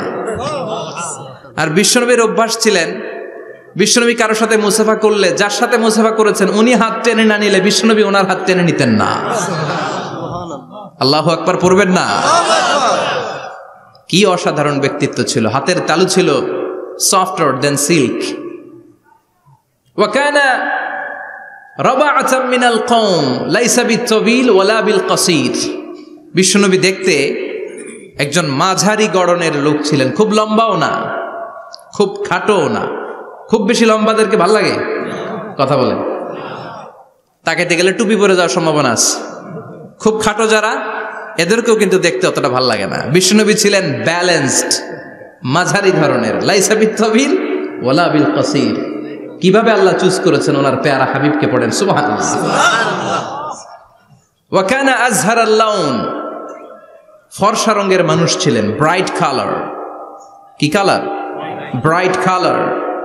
সিভি যারা লিখেন কারিকুলাম ভিটা, ওইখানে স্কিন কালার লিখতে হয়। আপনি কি ফর্সা না কালো? কালো হলে ব্ল্যাক কালার, ফর্সা হলে ব্রাইট কালার। বিশ্বনবী ছিল ব্রাইট কালার, ফর্সা রঙের মানুষ। কতটা সুন্দর ছিলেন! অনেকে বলে সাইয়েদনা ইউসুফ আলাইহিস সালাম বেশি সুন্দর। না না, বিশ্বনবী সাইয়েদনা ইউসুফ আলাইহিস সালামের চেয়ে অনেক গুণ বেশি সুন্দর ছিলেন। বিশ্বনবী বলতেন আনা মালিহুন ওয়া আখি ইউসুফু সাবিহুন। আমি বিশ্বনবী মালিহ। আলেম যারা আছেন উত্তর দেন আরবিতে। মিলহুন মানে কি? লবণ। তার মানে মালিহ মানে লাবণ্যময়। বিশ্বনবী লাবণ্যময় সুন্দর ছিলেন, আর ইউসুফ আলাইহিস সালাম সাদা সুন্দর ছিলেন। এদিকে লাবণ্যময়, এদিকে সাদা, কোনটা ভাল লাগবে? কথা কন। তার মানে বিশ্বনবীর গায়ের স্কিন ছিল ব্রাইট কালার, ফর্সা রঙের মানুষ ছিলেন, মাঝারি সাইজের মানুষ ছিলেন, সিক্স প্যাকের মানুষ ছিলেন। ওয়া কুবিদা ওয়া লাইসা ফি রাসিহি ওয়া লিহিয়াতিহি 20 শাআরা বাইদা। ইন্তেকালের আগে দাড়ি আর চুল মিলে 20টা দাড়ি চুলের বেশি পাকে নাই। সুবহানাল্লাহ পড়বেন না? দাড়ি আর চুল মিলে মোট পাকছিল কয়টা? অনেকে বলে হুজুর স্বপ্নের ব্যাখ্যা দেন। কি স্বপ্ন দেখেছেন? তিনি বললেন আমি স্বপ্নে দেখেছি একজন লোক আল্লাহ রাসূলের কবর থেকে উঠে এসেছে। তাই নাকি? উনি জানতে চাচ্ছে যে এটা আল্লাহ রাসূল কিনা। আমি বললাম চেহারা কেমন দেখেছেন? বলে হুজুর আমি দেখলাম ধবধবে সাদা দাড়ি, ধবধবে সাদা চুল। তার মানে উনি কি আল্লাহ রাসূলকে দেখেছে? না, আল্লাহ রাসূলের ধবধবে সাদা চুল ছিল না, ধবধবে সাদা দাড়ি ছিল না। ইন্তেকালের আগে দাড়ি আর চুল মিলে পাকছিল কয়টা? কোম্পানিগঞ্জের ভাইয়েরা মনে থাকবে? দাড়ি আর চুল মিলে পেকেছিল কয়টা? কেমন করে পাকবে? উনি তো জাইতুনের তেল মালিশ করতেন। সুবহানাল্লাহ। এজন্য আল্লাহ কসম করে বললেন ওয়াত্তিনি ওয়াজ-জাইতুনি ওয়া তুরি সিনিনা ওয়া হাযাল বালাদিল আমিন। তিন ফলের কসম, জাইতুনের কসম। এই তিন জাইতুন যারা খাবে তাদের দাড়ি চুল সহজে পাকবে না। জাইতুন চিনেন? Olive oil. জলপাই আছে না? আরব দেশের জলপাইকে বলে জাইতুন। তাম্বুতু বিদ্দিহিনি ওয়া সিবগিল লিল আকিলিন। এটার অনেক কাজ। এটা খাওয়া যায়, মালিশ করা যায়, আবার এই জাইতুনের ডাল ভেঙে মেসওয়াকও করা যায়, বলেন ঠিক কিনা? বিষ্ণু বলতেন নি'মা সিওয়াকিয়া জাইতুন, জাইতুনের ডালের মেসওয়াক কতই না চমৎকার মেসওয়াক। ফাইন্নাহা সিওয়াকি ওয়া সিওয়াকুল আম্বিয়া মিন ক্বাবলি, কেননা জাইতুনের ডাল আমার মেসওয়াক, আর আমার আগে যত নবী দুনিয়া এসেছে সব নবীরা জাইতুনের ডাল দিয়ে মেসওয়াক করেছে। এই জাইতুনের তেল আপনার বাজারে পাবেন, অলিভ অয়েল বলে জিজ্ঞেস করলে দিয়ে দিবে। কি অয়েল? এটা দাড়িতে মাখলে দাড়ি পাকে না, দেরিতে পাকে।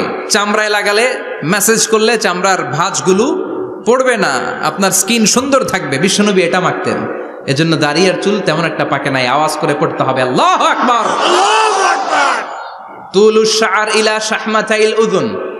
এবার শুনি বিশ্বনবীর চুল কেমন ছিল। বিশ্বনবীর চুল মাঝে মাঝে এই কানের লতি বরাবর আসতো। ইলা শাহমাতাইল উযুন মানে বড় চুল রাখতেন, হেয়ার কাটটা ছিল লং হেয়ার কাট, মাঝে মাঝে কানের লতির মাঝামাঝি, আর কখনো কখনো কাঁধ বরাবর ইলাল মানকিবাইন, 3 সিস্টেমে রাখতেন। কানের মাঝ, কানের লতি, কাঁধ বরাবর। ইয়াংরা মহা খুশি যে বড় চুল রাখার দলিল পাইছি। সুন্নতের নিয়তে রাখতে হবে, একটা ভদ্র কাটিং হইতে হবে। আর ইউনিভার্সিটি আর স্কুলের স্টুডেন্ট হলে ইউনিভার্সিটির ড্রেস কোড, হেয়ার কাট মেনে চলতে হবে, ঠিক কিনা? আর সুন্নাতের নিয়তে যদি রাখতে চাও একটা ভদ্রতা থাকতে হবে, একটা সৌন্দর্য থাকতে হবে। ইদানিং অনেক ছেলেরা খুব অদ্ভুত কাটিং দেয়, এই হেয়ার কাটগুলো নিষিদ্ধ। একটা হেয়ার কাট আছে কাজাহ, নাহা রাসূলুল্লাহি আনিল কাজাহ, বিশ্বনবী কাজাহ কাটিং দিতে নিষেধ করেছেন। কাজাহ মানে চুলের কিছু অংশ ট্রিম করে চামড়ার সাথে লাগানো, কিছু অংশ বড় বড় এরকম আছে না নাই? এটারে আমি বলি ঘোড়া কাটিং। কি কাটিং? ঘোড়া কাটিং। ঘোড়ার মাথায় এরকম লম্বা চুল আছে না নাই? কেউ যদি এখানে থেকে থাকো মাইন্ড করো না, নেক্সট ডে আর এই হেয়ার কাট নিবা না, ঠিক কিনা? রাজি আছি তো? আমার যুবকরা পছন্দ করে বেশি, আমিও পছন্দ করি ওদেরকে খুব বেশি। ওরা আমার কথা বুঝে বেশি, আমিও ওদের হৃদয়ের কথা বুঝি বেশি, এজন্য এগুলো ভালোবেসে বলি। যদি কেউ নিয়ে থাকো এই নিষিদ্ধ হেয়ার কাট, সামনে আর নিবা না, ইনশাআল্লাহ পড়ো। আর জোরে ইনশাআল্লাহ। ওয়া কানা ইউফাররিকু বাইনা শা'রি, চুলের মাঝখানে বিষ্ণুনবী সিঁথি করতেন। আপনারা কাজী নজরুল ইসলামের ছবি দেখেছেন? দেখবেন যে উনি মাঝখানে সিঁথি করতেন। বিষ্ণুনবী এভাবে মাঝখানে সিঁথি করে সিঁথির মাঝখানে আতর ঢেলে দিতেন। কেন ঢেলে দিতেন? যেখানেই সেজদা দিতেন ওই জায়গায় আতরের ঘ্রাণে আমোদ হয়ে যেত। আরিদুস সদর, বুকটা ছিল প্রশস্ত। ওয়া কানা বাইনা কাতিফাইহি খাতামুন নবুওয়া, আর পিঠের মধ্যে কাজিররিল হাজালা, কবুতরের ডিমের মতো একটা মাহরুন নবুওয়া ছিল। উনি যে শেষ নবী, উনি যে প্রফেট, দ্য লাস্ট মেসেঞ্জার, এটা প্রমাণ আল্লাহ সিল মেরা দিছে। বাম দিকের কাঁধে, ডান দিকে না। কোন দিকে? সাহাবারা যারা এটা দেখেছেন তারা বলেছেন যে আমরা দেখেছি এর মধ্যে কিছু চুলও ছিল, একটু লালচে ছিল, একটু উঁচু ছিল। একদিন বিশ্বনবী বললেন, বান্দার কোনো হক আল্লাহ কোনোদিন ছেড়ে দেয় না। আল্লাহর হক আল্লাহ মাফ করে, বান্দার হকের মাফ নাই। যদিও আমি নবী, আমার উপর যদি কোনো হক থাকে বলো, আমি দিয়ে দেব। কোন সাহাবী দাঁড়ায় না। এক সাহাবী দাঁড়িয়ে বলল, নবী, যুদ্ধের ময়দানে চাবুক চালানোর সময়, লাঠি চালানোর সময় এক কাফেরকে মারতে যে আপনার লাঠির বাড়ি আমার পিঠের মধ্যে পড়েছে। আপনি যেহেতু এই কেসাসটা আদায় করতে চান, আপনার পিঠে আমি লাঠির বাড়ি মেরে এটারে শোধবোধ করে দিতে চাই। সাইয়েদনা ওমরে ফারুক হাতের জামা এরকম পড়তে শুরু করছে, আয় এদিকে আয়, তোরে শোধবোধ করাই। বিশ্বনবী বললেন, ওমর রাখো, এটা বান্দার হক, মিটাতে দাও। বিশ্বনবী বললেন, আসো তুমি এসে আমার পিঠে লাঠি দিয়ে চাবুক দিয়ে বাড়ি মারো। সাহাবী বলে, ও নবী, তখন দুর্ভিক্ষের সময়ের যুদ্ধ ছিল, আমাদের গায়ে জামা ছিল না। যখন আপনি আমার চাবুকটা পিঠের মধ্যে মেরেছেন, আমার পিঠে তখন জামা ছিল না। আপনি যদি যথা নিয়মে কেসাসটা আদায় করতে চান, আপনার জামাটা খুলেন, খালি পিঠের মধ্যে বাড়িটা মারিস। এবার আর ওমরে ফারুকরে ধরে কে? এদিকে আয়, তোরে দেখাইতেছি। বিশ্বনবী বললেন, ওমর থামো, মারতে দাও। বিশ্বনবী উনার জুব্বাটা উপরের দিকে উঠালেন, পিঠের মধ্যে বাড়ি দেওয়ার জন্য ওই সাহাবীকে ডাকলেন। ওই সাহাবী বিশ্বনবীকে পিছন দিক থেকে জড়িয়ে ধরে ওই মোহরে নবুয়তের মধ্যে চুমু দিয়ে ফেলেছে। সাহাবী বললেন, নবী গো, এই নাটক করার জন্য আপনি আমারে মাফ করে দিয়েন। আপনি বিশ্বনবী, উদম গায়ে আপনারে দেখা যায় না, খালি গায়ে আপনারে দেখা যায় না। শুনেছি আপনার পিঠের মধ্যে মোহরে নবুয়ত আছে। অনেক দিনের সাধনা, জল্পনা কল্পনা, আপনার মোহরে নবুয়তে আমার ঠোঁটটা আমি লাগাবো। আপনার মোহরে নবুয়তের মধ্যে আমার ঠোঁটটা লাগিয়ে আমার ঠোঁটটারে আমি জাহান্নাম থেকে পরিত্রাণ করাবো। এজন্য প্ল্যান প্রোগ্রাম করে এতক্ষণ আপনার জামাটা খুলতে বলেছি। আপনার উপরে আমার কোনো হক নাই। আমার আব্বা আম্মা, আমার সম্পদ, আমার জীবন আপনার জন্য কোরবান গো নবী। বিশ্বনবীর পিঠে বাম দিকে খাতামুন নবুয়া ছিল, মাহরে নবুয়া। কোন বর্ণনা এসেছে উনি এই মাহরে নবুয়া দিয়ে পিছন দিকে দেখতেন।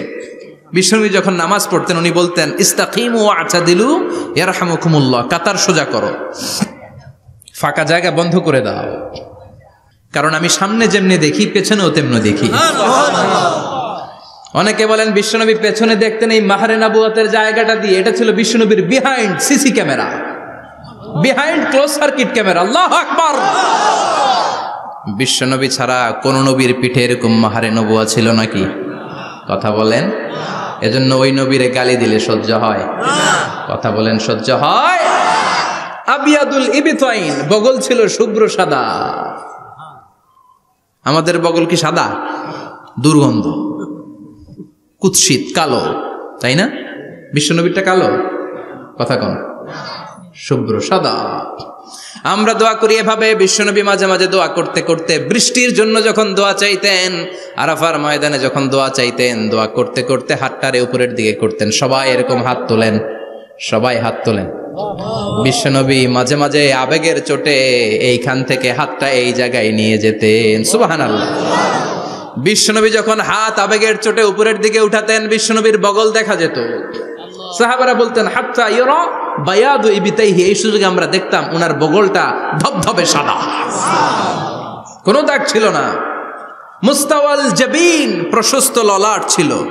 আসাম্মুল আনফ, খাড়া নাক ছিল। বিশ্বনবীর নাক কিন্তু বোচা ছিল না। এরকম চ্যাপটা নাকরে আপনারা কোম্পানিগঞ্জে কি বলেন? চাকমা, কি নাক? হ্যাঁ, বুসা, নাক বুসা বা বোচা। বিশ্বনবীর নাক এই চাকমা স্টাইলে নাক ছিল না, খাড়া ছিল, খাড়া নাক ছিল। সুবহানাল্লাহ পড়ো।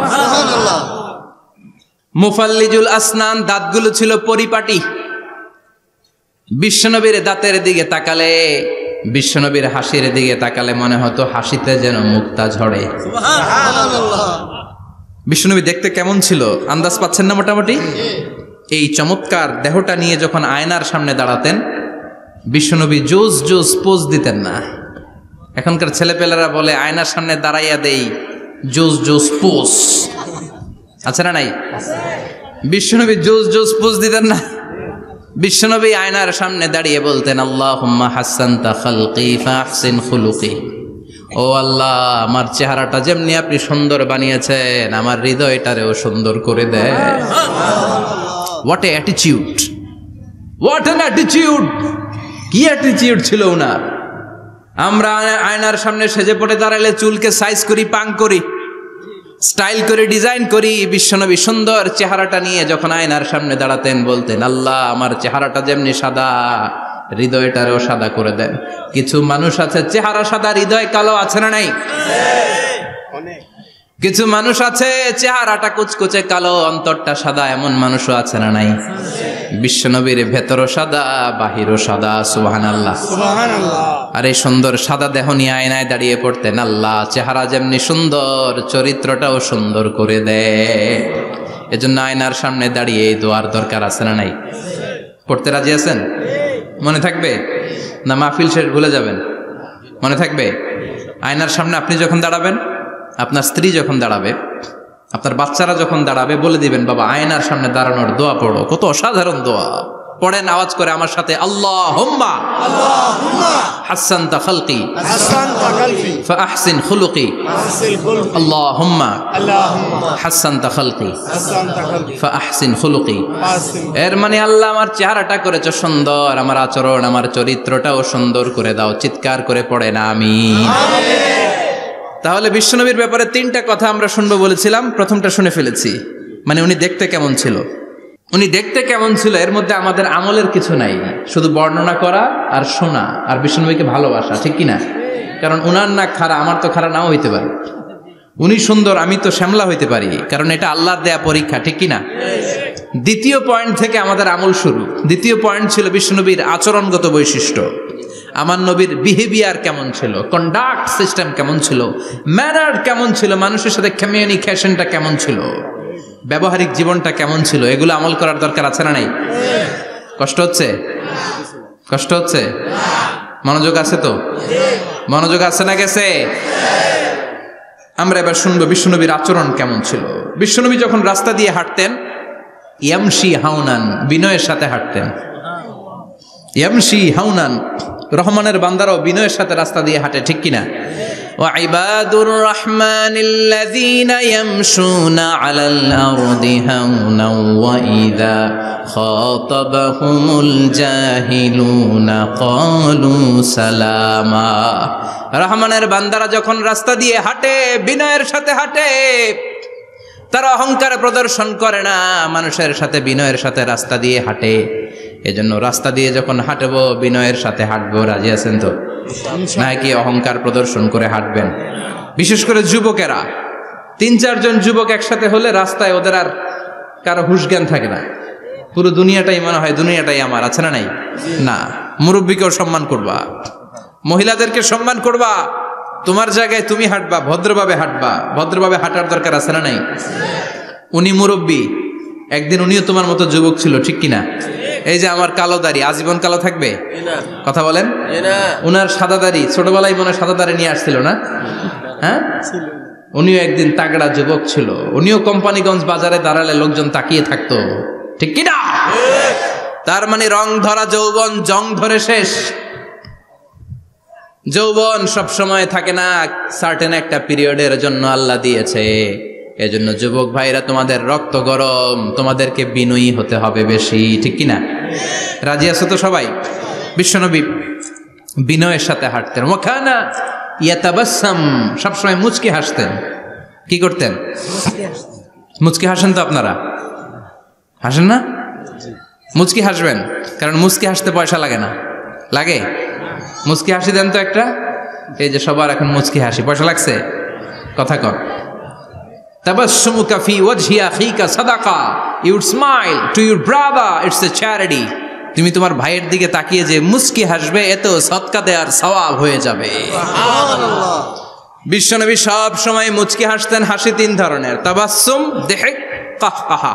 কাহকাহা মানে অট্ট হাসি, আলিফ লাইলার দত্তরা যেমন হাসি দেয় ওই হাসি। এটা নামাজের মধ্যে কেউ দিলে নামাজও শেষ, ওযুও শেষ। আর দিহক, হালকা আওয়াজে হাসি, সামান্য দাঁত দেখা যায় মাঝে মাঝে। বিশ্বনবী মজা করে এরকম হাসি দিতেন, কিন্তু সব সময় বিশ্বনবীর ঠোঁটের মধ্যে মুচকি হাসি লেগেই থাকতো। তাহলে আমরা বিনয়ের সাথে হাঁটবো, নাম্বার 1। নাম্বার 2, সব সময় মুচকি হাসবো। রাজি আছেন? ঘরে যেই স্ত্রীকে একটা মুচকি হাসি দিবেন, আজকে রাতেই দিবেন, যেই একটা মুচকি হাসি। রাজি আছেন? হ্যাঁ, ভালোবাসা বাড়াই দিবে কে? কথা কয় না। ভালোবাসার কথা আসলে আওয়াজ কমে যায়। ভালোবাসার কথাও কোরআনে আছে না নাই? আল্লাহু আকবার। আল্লাহ দাম্পত্য জীবনের ভালোবাসা তুমি বাড়িয়ে দাও, আমিন। ইযাল তাফাতা ইলতাফাতা জামিআন, ইযাল তাফাতা ইলতাফাতা জামিআন।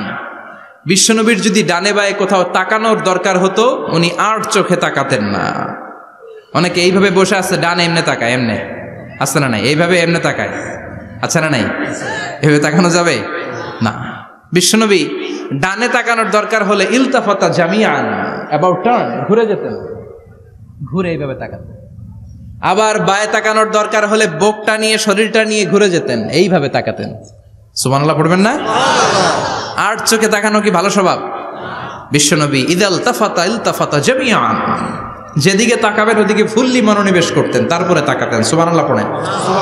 ওয়া কানা মুস্তাহিয়ান, লাজুক ছিলেন, বেশ লাজুক। এখন সমাজে লাজুকতা নাই, লাজ শরম আমরা হারাতে বসেছি, ঠিক কিনা? বিশ্বনবী আসাদ্দ হায়াআন মিনাল আযরা ফি খিদরিহা, যেই মেয়েদের বিয়ে হয় নাই, এমন ভার্জিন নারী কুমারী নারী যারা পর্দার ভেতরে অনেক লাজুক হয়ে বসে থাকে, বিশ্বনবী পর্দার আড়ালের ওই কুমারী নারীদের চাইতেও বেশি লাজুক ছিলেন। এত লাজুক ছিলেন, এত লাজুক ছিলেন, লজ্জা পেলে চেহারাটা বিশ্বনবী লাল হয়ে যেত। ছোট্টবেলায় হালিমাতুস সাদিয়ার বাড়িতে যখন দুধ খেতে গিয়েছিলেন, বিশ্বনবীর দুধমা হালিমাতুস সাদিয়া বলে, এই কুরাইশি মোহাম্মদ ছেলেটাকে কখনো কাঁদতে দেখি নাই। ক্ষুধা লাগলেও কাঁদে না, ব্যথা পেলেও কাঁদে না, শুধু লজ্জাস্থানের জায়গা থেকে কাপড়টা একটু সরে গেলে ছোট্ট মোহাম্মদ চিৎকার দিয়ে ওঠে। কি বোঝে সে? ক্ষুধা লাগলেও কাঁদতো না, ব্যথা পেলেও কাঁদতো না, লজ্জাস্থানের জায়গা থেকে কাপড় সরে গেলে বিশ্বনবী চিৎকার দিয়ে উঠতেন। সুবহানাল্লাহ পড়ে। এজন্য লজ্জা শরমের দরকার আছে না নাই? ইযা লাম তাস্তাহি ফাসনা মা শিতা। যদি লজ্জা শরম না থাকে, যা মন চাই তাই করতে পারো। এটা আমাদের বাংলাদেশে ব্যাপক, লাজ শরম কিচ্ছু নাই। এজন্য লাজুকতার বড় দরকার। যেখানে যার বসা দরকার সে সেখানে যাবে। কিয়ামতের আগে যেই লোক যেই চেয়ারে বসার দরকার ওই লোক ওই চেয়ারে বসবে না। এটা হলো কিয়ামতের আলামত। জোরে কোন ঠিক কিনা? সভাপতি হওয়ার যোগ্যতা নাই, সভাপতি হয়, আছে না নাই? সেক্রেটারি হওয়ার যোগ্যতা নাই, সেক্রেটারি হয়, এরকম সমাজে আছে না নাই? নেতা হওয়ার যোগ্যতা নাই, নেতা হয়, আছে না নাই? সবগুলো কিয়ামতের আলামত। আমার বিশ্বনবী এমন লাজুক ছিলেন, বিশ্বনবীর মতো এমন লাজুক নবী আর কেউ ছিল নাকি? কথা বলেন। ওয়াকানা আসহাবুল মাইমানা, বিশ্বনবী ডানপন্থী ছিলেন। কি পন্থী? কি পন্থী? মুষ্টিবদ্ধ ডান হাতটাকে এরকম উপরের দিকে করেন আর চিৎকার করে বলেন, বিশ্বনবী কোন পন্থী ছিল? আমরা কোন পন্থী? জান্নাতে কারা ঢুকবে? কোন বামপন্থীর স্থান জান্নাতের ভেতরে হবে? চিৎকার করে বলেন, কোন নাস্তিক জান্নাতে ঢুকতে পারবে? এজন্য নবীদের মতো ডানপন্থী হতে হবে। জোরে কোন ঠিক কিনা?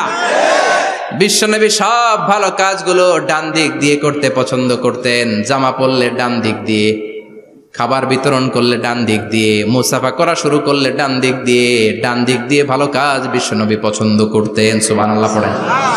আসহাবুল মাইমানা, বিশ্বনবী মেহমানদারি করতে পছন্দ করতেন। আমরা করি তো? মেহমানদারি করান?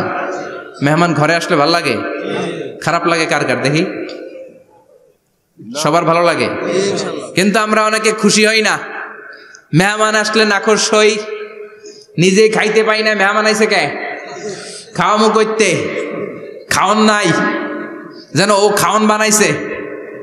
খাওন পাঠায় কে? আল্লাহ। রিজিক দেয় কে? আল্লাহ। গোটা বিশ্বের সবাই মিলে আমরা একটা চাল বানাতে পারবো নাকি? ও মিয়া চাইনিজ চাউল না, চাইনিজ ডিম না, ওগুলা সবাই পারে, ঠিক কিনা? আল্লাহর বানানো ন্যাচারাল চাল, গাছের মধ্যে হওয়া যেই চাল, ধান আল্লাহ তৈরি করেছে, এরকম ধান, এরকম একটা পেয়ারা, এরকম ছোট্ট একটা কমলার টুকরা গোটা বিশ্বের সবাই মিলে বানাতে পারে নাকি? এজন্য রিজিকের মালিক কে? মেহমান আপনার রিজিকে ভাগ বসাতে আসে না, সে তো তার রিজিক নিয়ে আসে। সে আরো এসে আপনার রিজিকে বরকত ঢুকিয়ে দিয়ে যায়। চিল্লা এখন ঠিক কিনা? কারণ আমরা বরকতে বিশ্বাসী। বরকত বিশ্বাস করেন? 5 লাখ টাকা মাসে কামায়, ডাইন হাতে বা হাতে, আছে না নাই? হালাল হারাম ইচ্ছা মতো কামায়, মাস শেষে কিচ্ছু থাকে না, এরকম ডাকাইত আছে না নাই? হসপিটালের একটা বিল পরিশোধ করতে 3 লাখ চলে যায়, ঋণের বোঝায় জর্জরিত, রাতে ঘুম নাই, তার মানে বরকত নাই। আরেকজনের বেতন 20,000, কয় হাজার? বাড়ি ভাড়া 6,000, বাজার খরচ 6,000, ছেলে মেয়ের স্কুলের বেতন 6,000, বেড়ায় দান করে আরো 1,000, আরো থাকে। সুবহানাল্লাহ পড়েন। দিস ইজ কল্ড বারাকা। 20,000-এর বেতনের ভেতরে বারাকা ছিল। 5 লক্ষ ইনকাম, 1 টাকাও নাই, ঠিক কি না? এজন্য কোটি টাকার মালিক দেখলে মনে করবেন না অনেক সুখ। এই দুনিয়ার জীবনটা ধোঁকা, মোহাচ্ছন্ন হয়ে আছি আমরা। এটা ধোঁকা, এটা মরিচিকা, এটা চাকচিক্যময় একটা জায়গা। মৃত্যুর পর মনে হবে একটা দুঃস্বপ্ন ঘটেছিল আমার। বিশাল এক জগৎ পড়ে আছে সামনে। দুনিয়াটাই ধোঁকা, দুনিয়াটাই মোহের জায়গা। আমরা সবাই মোহাচ্ছন্ন হয়ে আছি। দুনিয়ার উদাহরণ হলো 3টা লাশ আর 4টা স্বর্ণের টুকরার সমান। 3 জন যুবক কাজের জন্য বেরিয়েছে, পথিমধ্যে 4টা স্বর্ণের টুকরা পেয়েছে। যুবক কয়টা? স্বর্ণ পাইছে কয়টা? মহা খুশি, খুশিতে বাকবাকুম। 4টা স্বর্ণের বড় বড় টুকরা পাইছে। আমরা আজীবন খেলে বসে খেয়ে যেতে পারবো, কিচ্ছু লাগবে না আমাদের। তিন বন্ধু বলে ভাগ করি, আরেকজন বলে ক্ষুধা লাগছে, একজন যা বাজার থেকে রুটি কিনে নিয়ে আয়, খাওয়ার পরে ভাগ করবো। একজন রুটি কিনতে গেল, শয়তান দুইটারে বুঝায় ওইটারে মারতে পারলে ভাগ বটোয়ারা সহজ হবে, তোরা দুইজন স্বর্ণ 4টা, তুই নিবি 2টা, ও নিবে 2টা। হিসাব সহজ না? দুই বন্ধু প্ল্যান করছে, ওইটারে মাইরা তুই 2টা আমি 2টা। যেটা রুটি আনতে গেছে প্ল্যান করেছে রুটির মধ্যে বিষ মিশায় নেই, কি মিশাবো? বিষ। তাহলে বিষ খাওয়া রুটি খেয়ে ওই 2টা সে সব পাবে, আমি পাবো, ভাগাভাগির কিছু নাই, সব যাবে আমার কাছে। 4টা স্বর্ণের টুকরার মালিক আমি। রুটির মধ্যে বিষ মেখে নিয়ে এসেছে, ওই দুই বন্ধু প্ল্যান অনুযায়ী ওইটারে ধরে মেরে ফেলছে। এবার মহা খুশি, এক বন্ধু কয় এবার তো ভাগ বটর আর কিছু নাই, তুই 2টা আমি 2টা, আগে খাইয়া লইস। আগে খাওয়ার পরে এই 2টাও নাই, 3টা লাশ, 4টা স্বর্ণের টুকরা। এটাই তো দুনিয়ার জীবন, ঠিক কিনা? আসল জীবন কবর থেকে শুরু হবে, কোন ঠিক কিনা? একদিন মাটির ভেতরে হবে ঘরে মন আমার, কেন বাঁধো দালান ঘরে মন আমার, কেন বাঁধো দালান ঘর, ঠিক কিনা? দুনিয়ার জীবন আসল জীবন না, এটা মরিচিকা, এটা ধোঁকা, এটা মোহ, এটা শয়তানের চাকচিক্য। আসল জীবন কবরের জীবন, আসল জীবন সামনে পড়ে আছে, জন্য বরকতে বিশ্বাস করি আমরা, ঠিক কিনা? ল্যান্ড ক্রুজার দাপিয়ে বেড়ায়, বড় বড় টাওয়ারের মালিক, অনেক সম্পদের মালিক। এটা দেখেই মনে করবেন না অনেক সুখে আছে, ঘরে যেয়ে দেখেন কোনো সুখ নাই, ঠিক কিনা? সাধারণত টাকা যার বেশি দুঃখ তার বেশি, টাকা যার কম সুখ তার বেশি। সুবহানাল্লাহ পড়েন। আল কানাআতু মিনাল ইসলাম। এজন্য আমার শ্রমিক ভাইয়েরা, আপনাদের এক পা জান্নাতে এমনি ঢুকে আছে।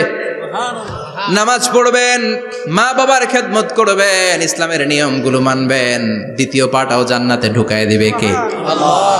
আর যারা কোটি কোটি টাকার পাহাড় বানিয়েছে, ওদের হিসাবের ফিরিস্তি অনেক বড়। বিশাল বাড়ির মালিক, ল্যান্ড ক্রুজার চালায়, সাবরোলেট চালায়, পোরশে, ফারারে, ল্যাম্বরগিনি চালায়, আছে না নাই? ঘরে সুখ নাই, রাতে ঘুম নাই, টেনশন আর টেনশন। 4টা ট্যাবলেট খেয়ে আধা ঘন্টা ঘুমাতে পারে না, এরকম ধনী আছে না নাই? সব ধনীরা আবার এক পাল্লায় মাইপেন না। মাথার ঘাম পায়ে ফেলে যেই ধনী ব্যবসায়ীরা বড়লোক হয়েছে, ওদের ঘরে ঠিকই শান্তি আছে। তার মানে টাকা যার বেশি, ওষুধ তার বেশি, কিচ্ছু খেতে পারে না। দেখবেন ধনীদের খাবারের ডায়েটে থাকে ভেজিটেবলস আইটেম, ঠিক কিনা? এমনি হজম হয় না, আবার ডাক্তারের কাছে গেলে বলে কিচ্ছু খাবেন না, খালি ঘাস খাবেন। কি খাবেন? মানে ভেজিটেবল খাবেন, সবজি খাবেন তো সুস্থ থাকবেন, আছে না নাই? ঘুম নাই, শান্তি নাই। এই যে কোম্পানিগঞ্জ বাজারের যারা কুলি মজুর শ্রমিক, এদের ঘুমে ঝামেলা আছে? কথা বলেন। ধনী পয়সাওয়ালা কোটিপতি, সে ঘুমের ট্যাবলেট খায়, ঘুমের জন্য যে ট্যাবলেট লাগে রিক্সাওয়ালা ওইটাই জানে না, ঠিক কিনা? 1000 কোটি টাকার মালিক হলে বাড়ি কিনা যায়, গাড়ি কিনা যায়, সুখ কিনা যায় না। কোম্পানিগঞ্জ বাজারে সুখ বিক্রি হয় এমন দোকান আছে নাকি? কথা কন, একটাও নেই। কি করলেন আপনারা? সুখের দোকান দিতে পারলেন না? কি আজীব তামাশা। টাকা দিয়ে সুখ কিনা যায় না, গাড়ি কিনা যায়, বাড়ি কিনা যায়, কিন্তু সুখ নো ওয়ে, কেনা যায় না। টাকা হলে জাজিম কিনা যায়, বালিশ কিনা যায়, ঘুম কিনা যায় না। ঘুম কিনা যায়? ফার্মেসিতে ডাক্তারের কাছে যে যদি বলেন 2000 টাকার ঘুম দেন, দিবে? ডাক্তার কি বলবে? ধুরু মিয়া, আমারই ঘুম আসে না, তোমারে আমি ঘুম বিক্রি করব। আচ্ছা না নাই? শ্রমিক ভাই, রিক্সাওয়ালাদের ঘুমের ঝামেলা নাই, যেখানে রাই তো ওইখানেই, যেখানে রাই তো ওইখানেই কাই। ওর মাথা লাগতে দেরি বিছানায়, নাক ডাকতে দেরি হয়, ওর নাকের ডাকের আওয়াজে ট্রাকের ইঞ্জিনও ফেল, ঠিক কিনা? এজন্য আমরা বরকতে বিশ্বাসী। অল্প খাবো, অল্প পড়বো, অল্প জমাবো, অল্পের ভেতর বরকত দিয়েছে কে? এজন্য মেহমান আসলে বিশ্বনবী খুশি হতেন। আমরাও মেহমান আসলে খুশি হব, রাজি আছি না নাই? সবাই রাজি?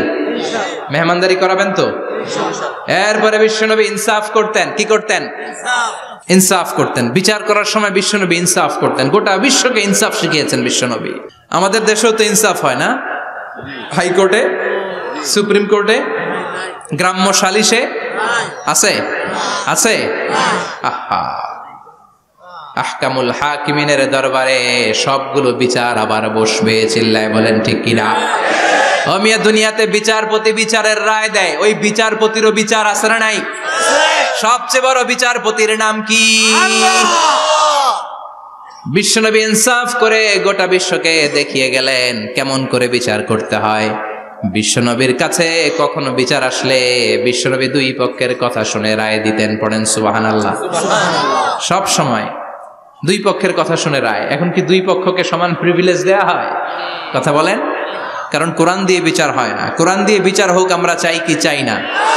আমার সংসদ ভবনের ভেতরে কোরআনের আইন দিয়ে সংসদ ভবন কায়েম হোক আমরা চাই কি চাই না? সেনাবাহিনীর ভেতরে দরবার হলগুলোতে যখন আলোচনা বসে কোরআন মাঝখানে থাকবে। চিল্লায় বলেন ঠিক কিনা? দেশের সবগুলো ক্যান্টনমেন্টের ভেতরে কোরআন থাকার দরকার আছে না নাই? সবগুলো আদালতের ভেতরে কোরআন থাকার দরকার আছে না নাই?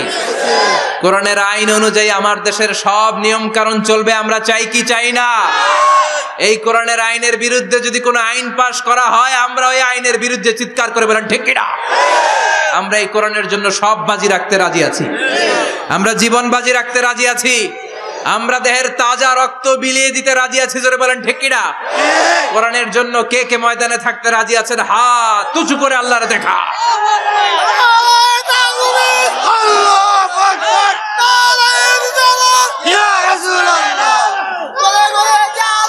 ইসলামের শত্রুরা হুঁশিয়ার সাবধান, ইসলামের শত্রুরা হুঁশিয়ার সাবধান। নারায়ে তাকবীর, আল্লাহু আকবার।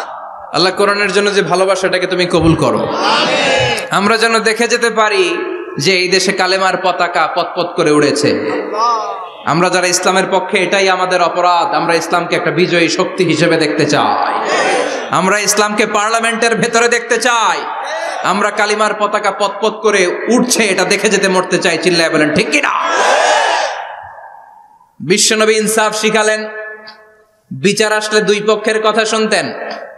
বিশ্বনবীর স্ত্রী সাওদা এসে বলে, নবী, আমি আপনার কুমারী বউ আয়েশার ঘরে তরকারি নিয়ে গিয়েছিলাম, ঝোল নিয়ে গিয়েছিলাম, কোন বর্ণনায় পায়েস নিয়ে গিয়েছিলাম।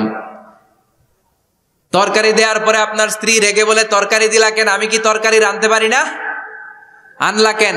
রাগের চোটে তরকারির ঝোল নিয়ে পায়েস নিয়ে আমার গালের মধ্যে মাখিয়ে দিয়েছে আপনার বউ। আপনি তো শ্রেষ্ঠ বিচারক, ও নবী বিচার করে দেন। দুই বউয়ের মধ্যে ঝগড়া আছে না নাই? বিশ্বনবী সাউদার কথা শুনলেন, মা আয়েশাকে ডেকে পাঠালেন। মা আয়েশারে বললেন, ও আয়েশা, আসলে এমনটা করেছো নাকি? মা আয়েশা বলে, নবী, তখন আমার মেজাজটা বড্ড গরম ছিল, রাগের মাথায় ঝোল নিয়ে আমি সাউদার মুখে লাগিয়ে দিয়েছি। আসলে কাজটা ঠিক হয় নাই, আমারে ক্ষমা করেন। বিশ্বনবী দুইজনের কথা শুনে ঠান্ডা হয়ে বসলেন। সুবহানাল্লাহ। একজনের কথা শুনে রায় দেয় নাই, ঠিক কিনা? দুইজনের কথা শুনে বিশ্বনবী বললেন, আমার আদালতের রায় হচ্ছে কিসাস, টিট ফর ট্যাট। যেমন করেছো তেমন, ঘুষি মারলে ঘুষি, গুতা মারলে গুতা, ঠেলা মারলে ঠেলা, আছে না নাই? সাউদাকে যেমনি তুমি পায়েস মাখিয়ে দিয়েছ, সাউদাও পায়েসের বাটি থেকে কিছু পায়েস নিয়ে আয়েশার গালে মাখো। সুবহানাল্লাহ পড়েন। সাউদাও বিশ্বনবীর রায় অনুযায়ী বাটি থেকে পায়েসের ঝোল নিয়ে মা আয়েশার গালের মধ্যে মেখে দিলেন। মা আয়েশা কি আর করবেন, হেসে দিলেন। সুবহানাল্লাহ। সাইয়েদাতুনা সাউদাও হাসলেন, বিশ্বনবীও হাসলেন। আরশের উপর থেকে খুশি হয়ে গেল কে? আল্লাহ। এজন্য কোরআন দিয়ে যদি, কোরআনের নিয়ম দিয়ে যদি, বিশ্বনবীর শেখানো পন্থায় যদি বিচার হয়, ওই বিচারের মধ্যে ইনসাফ থাকবে, জুলুম থাকবে না। ওই বিচারের মধ্যে কোনো স্কাইপি কেলেঙ্কারি হবে না। আমাদের টেলিফোনের ফোনালাপ ফাঁস হয়ে যায়, স্কাইপি ফাঁস হয়ে যায়, অনেক ঝামেলা হয়ে যায়, আছে না নাই? এরপরেও জনগণের চোখ খোলে না। আল্লাহ তুমি চোখ খোলার তৌফিক দাও, সহি সমঝ দান করো, পড়ে না আমিন। বিশ্বনবী ইনসাফ করতেন। বনু মাখজুমিয়া গোত্রের এক মহিলা চুরিতে ধরা পড়লো। কিসে ধরা পড়লো? কথা বলেন। চুরিতে। চুরি করলে নিয়ম কি? লাউ চুরি করলে, আম চুরি করলে, কলা চুরি করলে হাত কাটা যাবে না, এটা বড় চুরি। সুবহানাল্লাহ। উমরে ফারুক বলেছেন, দুর্ভিক্ষের বছরে কেউ যদি চুরি করে তার হাত কেটে দেয়া যাবে না, কারণ এটা অভাবের চুরি, এটা স্বভাবের চুরি না। ঠিক কিনা? ঘরে খাবার নাই, পেটে দানা পানি নাই, লাউ চুরি করছে, মুরগি চুরি করছে, এই চোরের হাত কেটে দিও না, কারণ সে ক্ষুধার্ত। পেটে খাবার আছে, গায়ে জামা আছে, সমাজে সম্মান আছে, তারপরে পুরো দেশটা খেয়ে ফেলতে চায়, এরকম ডাকাত আছে না নাই? দেশের টাকা পাচার করে, ব্ল্যাক মানি করে, এরকম ডাকাত আছে না নাই? ঘুষ খেতে খেতে পেটটা এরকম হাতির মতো মোটা করেছে, এরকম ডাকাত আছে না নাই? দেশের সবকিছু লুণ্ঠন করে, এরকম আছে না নাই? এই ডাকাতদের হাত কাটার মধ্য দিয়ে হাত কাটার প্রোগ্রাম শুরু করতে হবে। এরকম একটা ডাকাতের হাত কেটে যদি দেশের গভর্নমেন্ট বাইতুল মোকাররমে জুমার নামাজের সামনে লাইভ সম্প্রচার করে, সারা বাংলাদেশের 18 কোটি মানুষ যদি দেখে, আর কেউ চুরি করবে? চুরি করার আগে 3 বার লাফ দিবে, যেরকম ঠিক কিনা? বনু মাখজুমিয়া গোত্রের এক নারী চুরিতে ধরা পড়ল। ভেরি প্রেস্টিজিয়াস এন্ড ডিগনিফাইড ফ্যামিলির মেয়ে। এলাকায় সম্ভ্রান্ত কিছু ফ্যামিলি থাকে না, এরকম বড় ফ্যামিলির মেয়ে। সব সাহাবারা বলল, এখন যদি নবী হাত কেটে দেয় মদিনাতে তো মারামারি হবে। ওসামা বিন যায়েদকে বলল, ওসামা, তুমি বিশ্বনবীর সবচেয়ে প্রিয় পাত্র, হুব্বু রাসূলিল্লাহ, তুমি যাও বিশ্বনবীরে বলো হাত যেন কেটে না দেয়। ওসামা যে বলে, নবী গো, সব সাহাবারা বলেছে এই মেয়ের হাত কাটলে মদিনায় ঝামেলা হবে, হাত কেটে দিয়েন না। এই কথা শুনে বিশ্বনবীর চেহারাটারে লাল করে দিল কে? আল্লাহ। বিশ্বনবী বললেন, ওসামা, কোত্থেকে এত বড় স্পর্ধা পেলি রে তুই ওসামা? এই আইনটা তো আমি বানাই নাই, আরশের উপর থেকে এই আইনটা নাজিল করেছে কে? আল্লাহ। আস-সারিকু ওয়াস-সারিকাতু ফাকতাউ আইদিয়াহুমা জাযাআম বিমা কাসাবা নাকালাম মিনাল্লাহ ওয়াল্লাহু আজিজুন হাকীম। সুবহানাল্লাহ পড়েন। If anyone steal something very precious from the society, from house, the government should cut down his right hand. দামি কিছু চুরি করলে গভর্নমেন্ট কাটবে, আমরা কাটতে পারবো? এটা সরকারের কাজ, সরকার ডান হাত কেটে দিবে। ওসামা, এটা আল্লাহর আইন। কেমন করে আল্লাহর আইনে তুমি সুপারিশ করতে আসো? কোন বনু মাখজুমিয়া গোত্রের মেয়ে? ওই মেয়ে তো দূরের কথা, আমার কলিজার টুকরা ফাতেমাও যদি চুরি করে, আমি রামদা নিয়ে ফাতেমার ডান হাতটা এক কোপ দিয়ে কেটে দিতে এক মুহূর্ত দেরি করব না রে ওসামা। জাস্টিস, ইনসাফ শিখে নাও। কেমন করে প্রতিষ্ঠা করেছে বিশ্বনবী, চিৎকার করে বলেন ঠিক কিনা? এগুলো হচ্ছে বিশ্বনবীর অভ্যাস, আচরণ। বিশ্বনবী ধীরস্থির ভাবে কথা বলতেন, তাড়াহুড়ো করতেন না। সাহাবারা বলতেন, বিশ্বনবী যখন কথা বলতেন প্রতিটা শব্দ আলাদা করা যেত, প্রতিটা অক্ষর আলাদা করা যেত। আল্লাহু আকবার। আবার জরুরি কোনো কথা যখন বিশ্বনবী বলতেন, ওইটাকে 3 বার বিশ্বনবী রিপিট করতেন। কয়বার? 3 বার। কারণ জরুরি। কারণ কি? যেন না ভুলে যায়, ভুল যেন না হয়, 3 বার বলতেন। বিশ্বনবী একবার তাকওয়া নিয়ে ওয়াজ করতেছিলেন, আর বলছিলেন, তাকওয়া হা হুনা, হা হুনা, হা হুনা। তাকওয়া এইখানে, এইখানে, এইখানে। কয়বার বললেন? কারণ তাকওয়ার ওয়াজ কি কম গুরুত্বপূর্ণ নাকি বেশি গুরুত্বপূর্ণ? তাকওয়া মানে কার ভয়? যাদের হৃদয়ে আছে আল্লাহর ভয়, তারা কবু পথ ভুলে যায় না। আল্লাহর প্রেম ছাড়া এই দুনিয়ায় কারো কাছে কোনো কিছু চায় না। ঠিক কি না? যাদের হৃদয়ে আছে আল্লাহর ভয়, তারা কবু পথ ভুলে যায় না। আল্লাহর প্রেম ছাড়া এই দুনিয়ায় কারো কাছে কোনো কিছু চায় না। রাতের আধারে যারা সেজদাতে রয়, দু চোখের শ্রুতে নদী যেন বয়। রাতের আধারে যারা সেজদাতে রয়, দু চোখের শ্রুতে নদী যেন বয়। ছলনার হাতছানি যতই ডাকুক ছলনার হাছানি, যতই ডাকুক পেছনে ফিরেও সে তাকায় না। যাদের হৃদয়ে আছে আল্লাহর ভয়, তারা কবু পথ ভুলে যায় না। আল্লাহর প্রেম ছাড়া এই দুনিয়া কারো কাছে কোনো কিছু চায় না। চিৎকার করে বলেন ঠিক কিনা? তাকওয়ার ওয়াজ করলেন, তাকওয়া মানে আল্লাহর ভয়।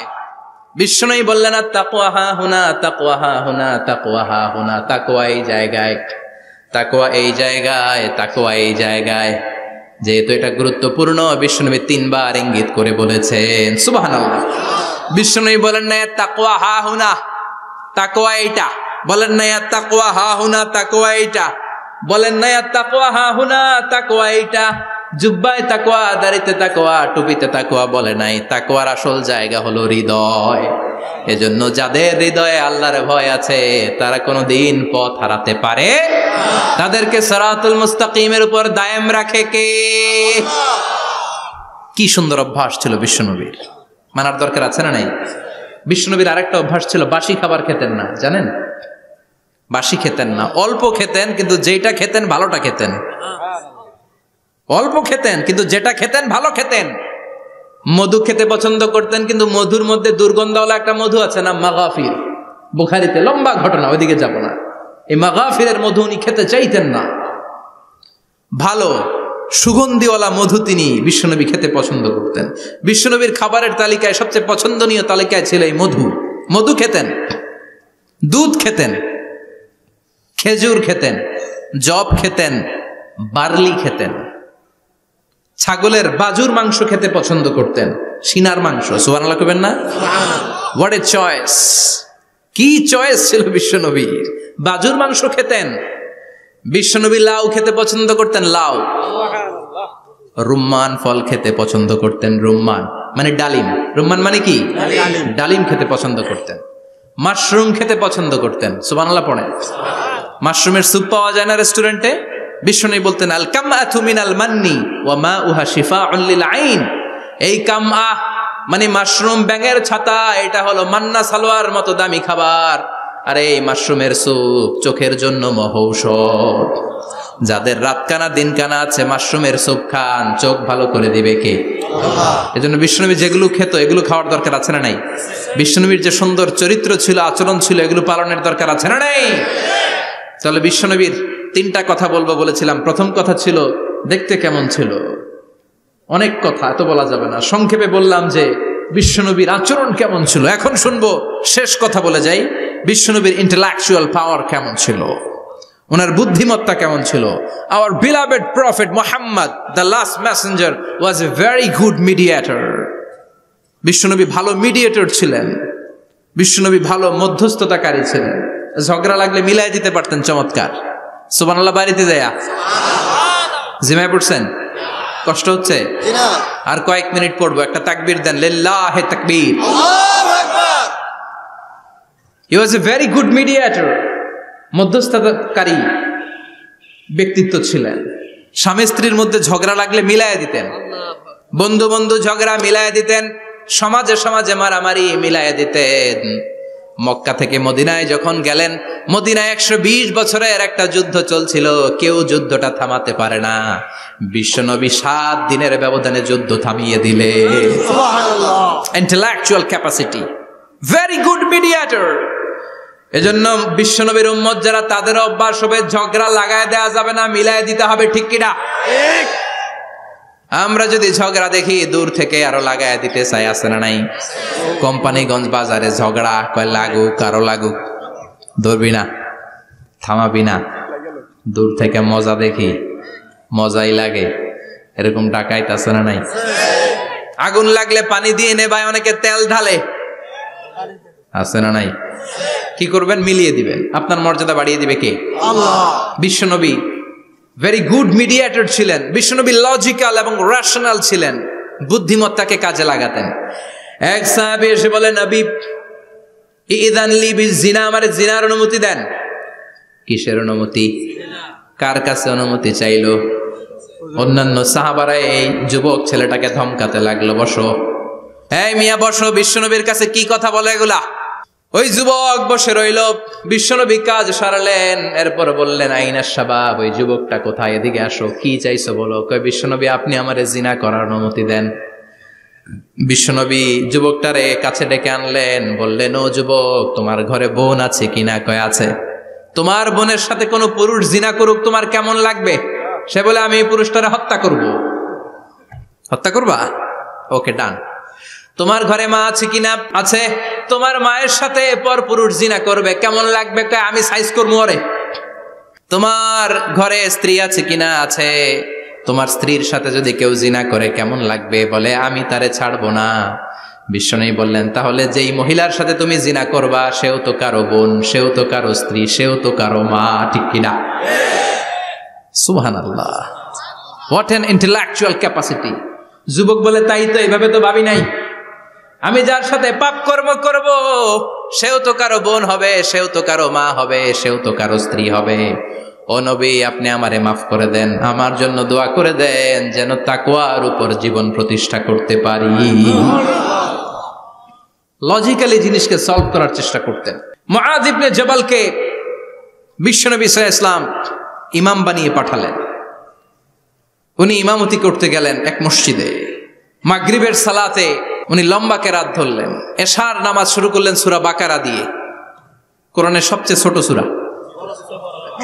হ্যাঁ, বড়? কত বড়? বিশাল বড়। এখন ওই এলাকার মুসল্লিরা ছিল কৃষক মুসল্লি। এক কৃষক মুসল্লি সাহাবী নামাজের পেছনে দাঁড়ালেন, দেখলেন বাকারা দিয়ে দৌড়ছে, কেরাত শেষ হয় না, আর দাঁড়িয়ে থাকতে পারে না, পায়ে ব্যথা করে, পিঠে ব্যথা করে। কিছুক্ষণ পর রেগে মেগে নামাজ ছেড়ে দিয়ে বারান্দায় নামাজ পড়ে বিশ্বনবীর কাছে বিচার দিতে গেলেন। যে বললেন নবী এমন ইমাম পাঠাইছেন এশা পরে বাকারা দিয়া। বিশ্বনবীকে সর্বনাশ, মুআয তো ভেজাল লাগাই ফেলতেছে। ডেকে পাঠালেন, সহিহ বুখারীর বর্ণনা। বিশ্বনবী বললেন মুআয, হোয়াট আর ইউ ডুইং দেয়ার?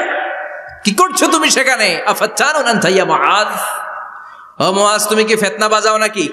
তুমি কি ফিতনা ছড়াচ্ছ নাকি?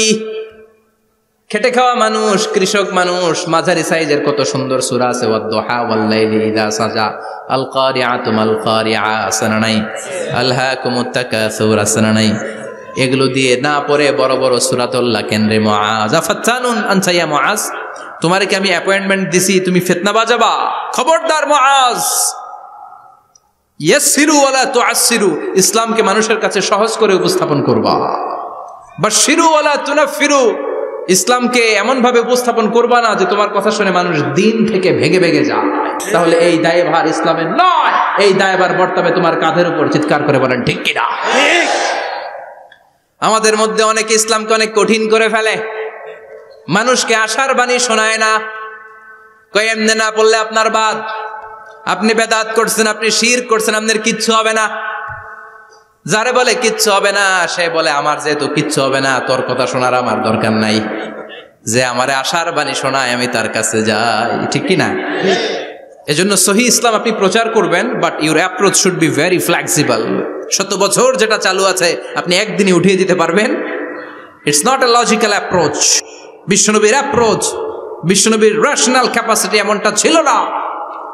সহজভাবে বুঝাবেন, আদ-দীন ইউসরুন লা উসরা ফি, দিনটা হলো সহজ, দিনের মধ্যে কাঠিন্যতা নাই। সুবহানাল্লাহ, কি ক্যাপাসিটি! আমি যেমনি আপনাদেরকে নিয়ে বসে ওয়াজ করতেছি, বিশ্বনবী ওয়াজ করতেন, তবে সংক্ষিপ্ত ওয়াজ। আমরা আধা ঘন্টা করে যদি রাখতে চাই, হুজুর আরো আধা ঘন্টা করেন, তো আরো আধ ঘন্টা করে যদি শেষ করতে চাই, হুজুর আর 10 মিনিট করেন। হুজুর ওয়াজ অনেক টেস্ট লাগে, হুজুর নামাজ টেস্ট লাগে না। আচ্ছা না নাই? ওয়াজ ভাল লাগে, নামাজ ভাল লাগে না, কিন্তু বিশ্বনবীর ওয়াজ ছিল সংক্ষিপ্ত। আর বিশ্বনবী বলতেন, one of the minor sign before the day of judgment, your lecture will be longer, your সালাত উইল বি শর্টার। কিয়ামতের আগে তোমাদের লেকচার, ইসলামী লেকচার লম্বা হবে, নামাজ হয়ে যাবে সংক্ষিপ্ত। এই আলামত সমাজে আছে না নাই? বিশ্বনবী সংক্ষিপ্ত কথা বলতেন, আর ওনার বুদ্ধিবৃত্তিক ক্যাপাসিটি কাজে লাগিয়ে তিনি বুঝাতেন। হাত দিয়ে ইঙ্গিত করতেন, আঙ্গুলের বিভিন্ন ব্যবহার সমাজে আছে না নাই? এরকম করলে এটারা লাইক বলে না, এরকম করলে বলে ডিসলাইক। আবার ক্রিকেটে এরকম করলে কয় ছক্কা, আবার একটা উড়াইলে কয় তুই যা। একটা মানে কি? আবার বিজয় দেখায় কেমনে?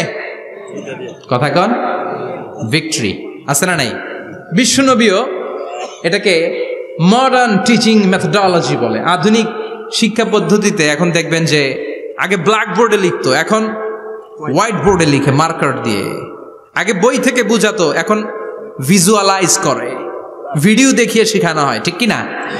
বিশ্বনবী এটা করতেন। বিশ্বনবী একবার কিয়ামতের ওয়াজ করছেন, দুইটা আঙ্গুলকে এরকম করে বললেন, আনা বুইসতু আনা ওয়াসসাআতু কাহাতাইন, এই দুইটা আঙ্গুল যেমনি কাছাকাছি, আমি এবং কিয়ামত এরকম কাছাকাছি নাজিল হয়েছি। আমি এবং কিয়ামত এরকম কাছাকাছি। বুইসতু আনা ওয়াসসাআতু কাহাতাইন। আবার বলতেন, আনা ওয়া কাফিলুল ইয়াতীমি কাহাতাইন, আমি এবং ইয়াতীমের রক্ষণাবেক্ষণকারী এই দুইজন জান্নাতে এরকম কাছাকাছি থাকবো। কোন সুবহানাল্লাহ। এরকম আঙ্গুল দিয়ে বিশ্বনবী বুঝাতে চাইতেন। আবার মাটির মধ্যে খেজুর গাছের ডালা দিয়ে লম্বা একটা দাগ টানলেন, ডানে বায়ে অনেকগুলো দাগ টানলেন। সাহাবারা বললেন, এটা কি? বিশ্বনবী বললেন, এই যে দাগটা দেখলা, এই দাগটার নাম হলো সিরাতুল মুস্তাকিম। চিল্লায় বলেন, এই দাগটার নাম কি? সিরাতুল মুস্তাকিম। আর ডানে বায়ে ছোট ছোট যে দাগগুলো দিলাম, এগুলো হলো সুবুলুশ শায়তান, শয়তানের রাস্তা। সিরাতুল মুস্তাকিমে উঠলে শয়তানের রাস্তা থেকে অনেক হাতছানি আছে না নাই? ডানে বায়ে তাকানো যাবে না। সিরাতুল মুস্তাকিমে যে তুমি উঠেছ, চলতে থাকে বা চলা শুরু হলো দুনিয়াতে, শেষ হয়ে যাবে জান্নাতে। সুবহানাল্লাহ। বিশ্বনবী মাঝে মাঝে বোঝানোর জন্য প্রশ্ন করতেন, কারণ প্রশ্ন ছুড়ে দিলে মানুষের মধ্যে জানার আগ্রহ বাড়ে না কমে? কথা বলেন। আমি যদি একটা প্রশ্ন করি আর বললাম উত্তর দেন, কেউ পারতেছেন, একটু ঠেকা ঠেকা ভাব, ঠেকে যাচ্ছেন, তখন হুট করে উত্তরটা বললে এটার জীবনে ভুলবেন না, বলবেন। কারণ ওই যে ঠেকছেন, শিখছো কোথায়? ঠেকছি যেথায়, ঠিক কি না? বিশ্বনবী প্রশ্ন করতেন। বিশ্বনবীর এই প্রশ্নটা বলে শেষ করছি। বিশ্বনবী সাহাবাদের মাঝখানে ওয়াজ করতেছেন আর বলতেছেন, ইন্না মিনা শাজারি শাজারা লা ইয়াসকুতু ওয়ারাকুহা মাসালুহু কামাসালিল মুসলিম। বললেন, আমাদের এই ভূখণ্ডে এমন একটা গাছ আছে, যেই গাছের পাতা ঝরে না, এই গাছের দৃষ্টান্ত মুমিনের দৃষ্টান্তের মতো। বলো তো গাছটা কি? কে জানো? কেউ কথা কয় না। কি গাছ? কি গাছ? কেউ কথা কয় না, কেউ বলতে পারে না। কেউ বলে শাজারাতুল বাওয়াদি, ওই ক্যাকটাস গাছ, পাহাড়ি গাছ, ওই গাছ, সেই গাছ, কেউ বলতে পারে নাই। বিশ্বনবী বললেন, কেউ পারো নাই? সঠিকটা শুনে নাও, ইন্নাহা নাখলা, এটা খেজুর গাছ। সুবহানাল্লাহ পড়েন। সাহাবীরা ভাবছে এটা তো ঘরের পাশে আছে, এটা মনে কয় নাই। সব ঘরের চিপায় আরব দেশে খেজুর গাছ, সাহাবারা ভাবছে এটা তো ঘরের গাছ, এটা মনে হয় জিজ্ঞেস করে না, এজন্য দূরে দূরে চিন্তা করছে। কোন সুবহানাল্লাহ। সব সাহাবীরা বাড়িতে ফিরে গেলেন। ওমরে ফারুক, ওনার ছেলে আব্দুল্লাহ ইবনে ওমরও গেল। আব্দুল্লাহ বলে, আব্বা, বিষ্ণুনবী যে জিজ্ঞেস করেছিল, বলো তো কোন গাছের পাতা ঝরে না, যে গাছের দৃষ্টান্ত মুমিনের দৃষ্টান্তের মতো? আপনারা কেউ পারেন নাই, আমি কিন্তু জানতাম এটা খেজুর গাছ। ওমরে ফারুক বললেন, বেটা কইলি না কেন? কইতে পারলে নবীর সামনে আমার কলিজাটা এত বড় হয়ে যেত। আমার কলিজার টুকরা ছেলে পেড়েছে, কেউ পারে নাই। আব্দুল্লাহ বলে, বাপ চাচা আপনারা কেউ পারেন না, আমি কই কেমনে? শরম লাগছে, শরম। সুবহানাল্লাহ কইবেন না? QA session, questioning answering session করে বিশ্বনবী সাহাবাদেরকে শিখাতে চাইতেন। এজন্য এ নবী এমন নবী যে নবীর পুরো জীবনের প্রতিটি ইঞ্চি ইঞ্চি জায়গাতে আমাদের জন্য শিক্ষা আছে না নাই? এই শিক্ষাগুলো গ্রহণ করতে রাজি আছেন তো? যা শুনলাম আমল করতে রাজি আছেন তো? বিশ্বনবীর জীবনী গ্রন্থ বেশি বেশি স্টাডি করতে রাজি আছেন ইনশাআল্লাহ? 2-4 জন কইছে খালি। সবাই রাজি আছেন তো ইনশাআল্লাহ? যাদের ঘরে বিশ্বনবীর কোনো জীবনী নাই, বাংলা অনেক জীবনী গ্রন্থ পাওয়া যায়। বিশ্বনবীর জীবনী হচ্ছে আমাদের জন্য মডেল, ঠিক কি না? এবং এই মডেল অনুযায়ী যদি আমাদের জীবনকে আমরা সাজাতে পারি, জান্নাতের দুয়ারগুলো আমাদের জন্য খোলা রাখবে কে? আল্লাহ। আল্লাহ আমাদের সবাইকে কথাগুলো বুঝার ও আমল করার তৌফিক দান করুক। আমরা পড়ি আমিন। আমিন। যতগুলো কথা বলেছি কোরআন সুন্নাহর আলোকে বলেছি, বানিয়ে কিছু বলি নাই। তারপরেও আমার মনের অজান্তে কোনো মিস ইনফরমেশন যদি আমার মুখ ফসকে বেরিয়ে যায়, সেগুলো যেন আল্লাহ তাআলা আপনাদের স্মৃতিপট থেকে মুছে দেয়। আমরা পড়ি আমিন। সত্য, সুন্দর, কল্যাণকর, হকের পক্ষে যা বললাম তার সবটুকুন আল্লাহ তাআলা প্রথমে আমাকে এবং আপনাদের সবাইকে আমলের তৌফিক দান করে। আমরা পড়ি আমিন।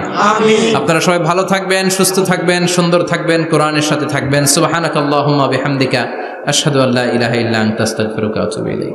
ইয়া রাব্বি লাকাল হামদু কামা ইয়ানবাগি লিজালালি ওয়াজহিকা ওয়া আযীমি সুলতানিক। লাকাল হামদু বিল ঈমান, লাকাল হামদু বিল কুরআন, লাকাল হামদু বিল ইহসান।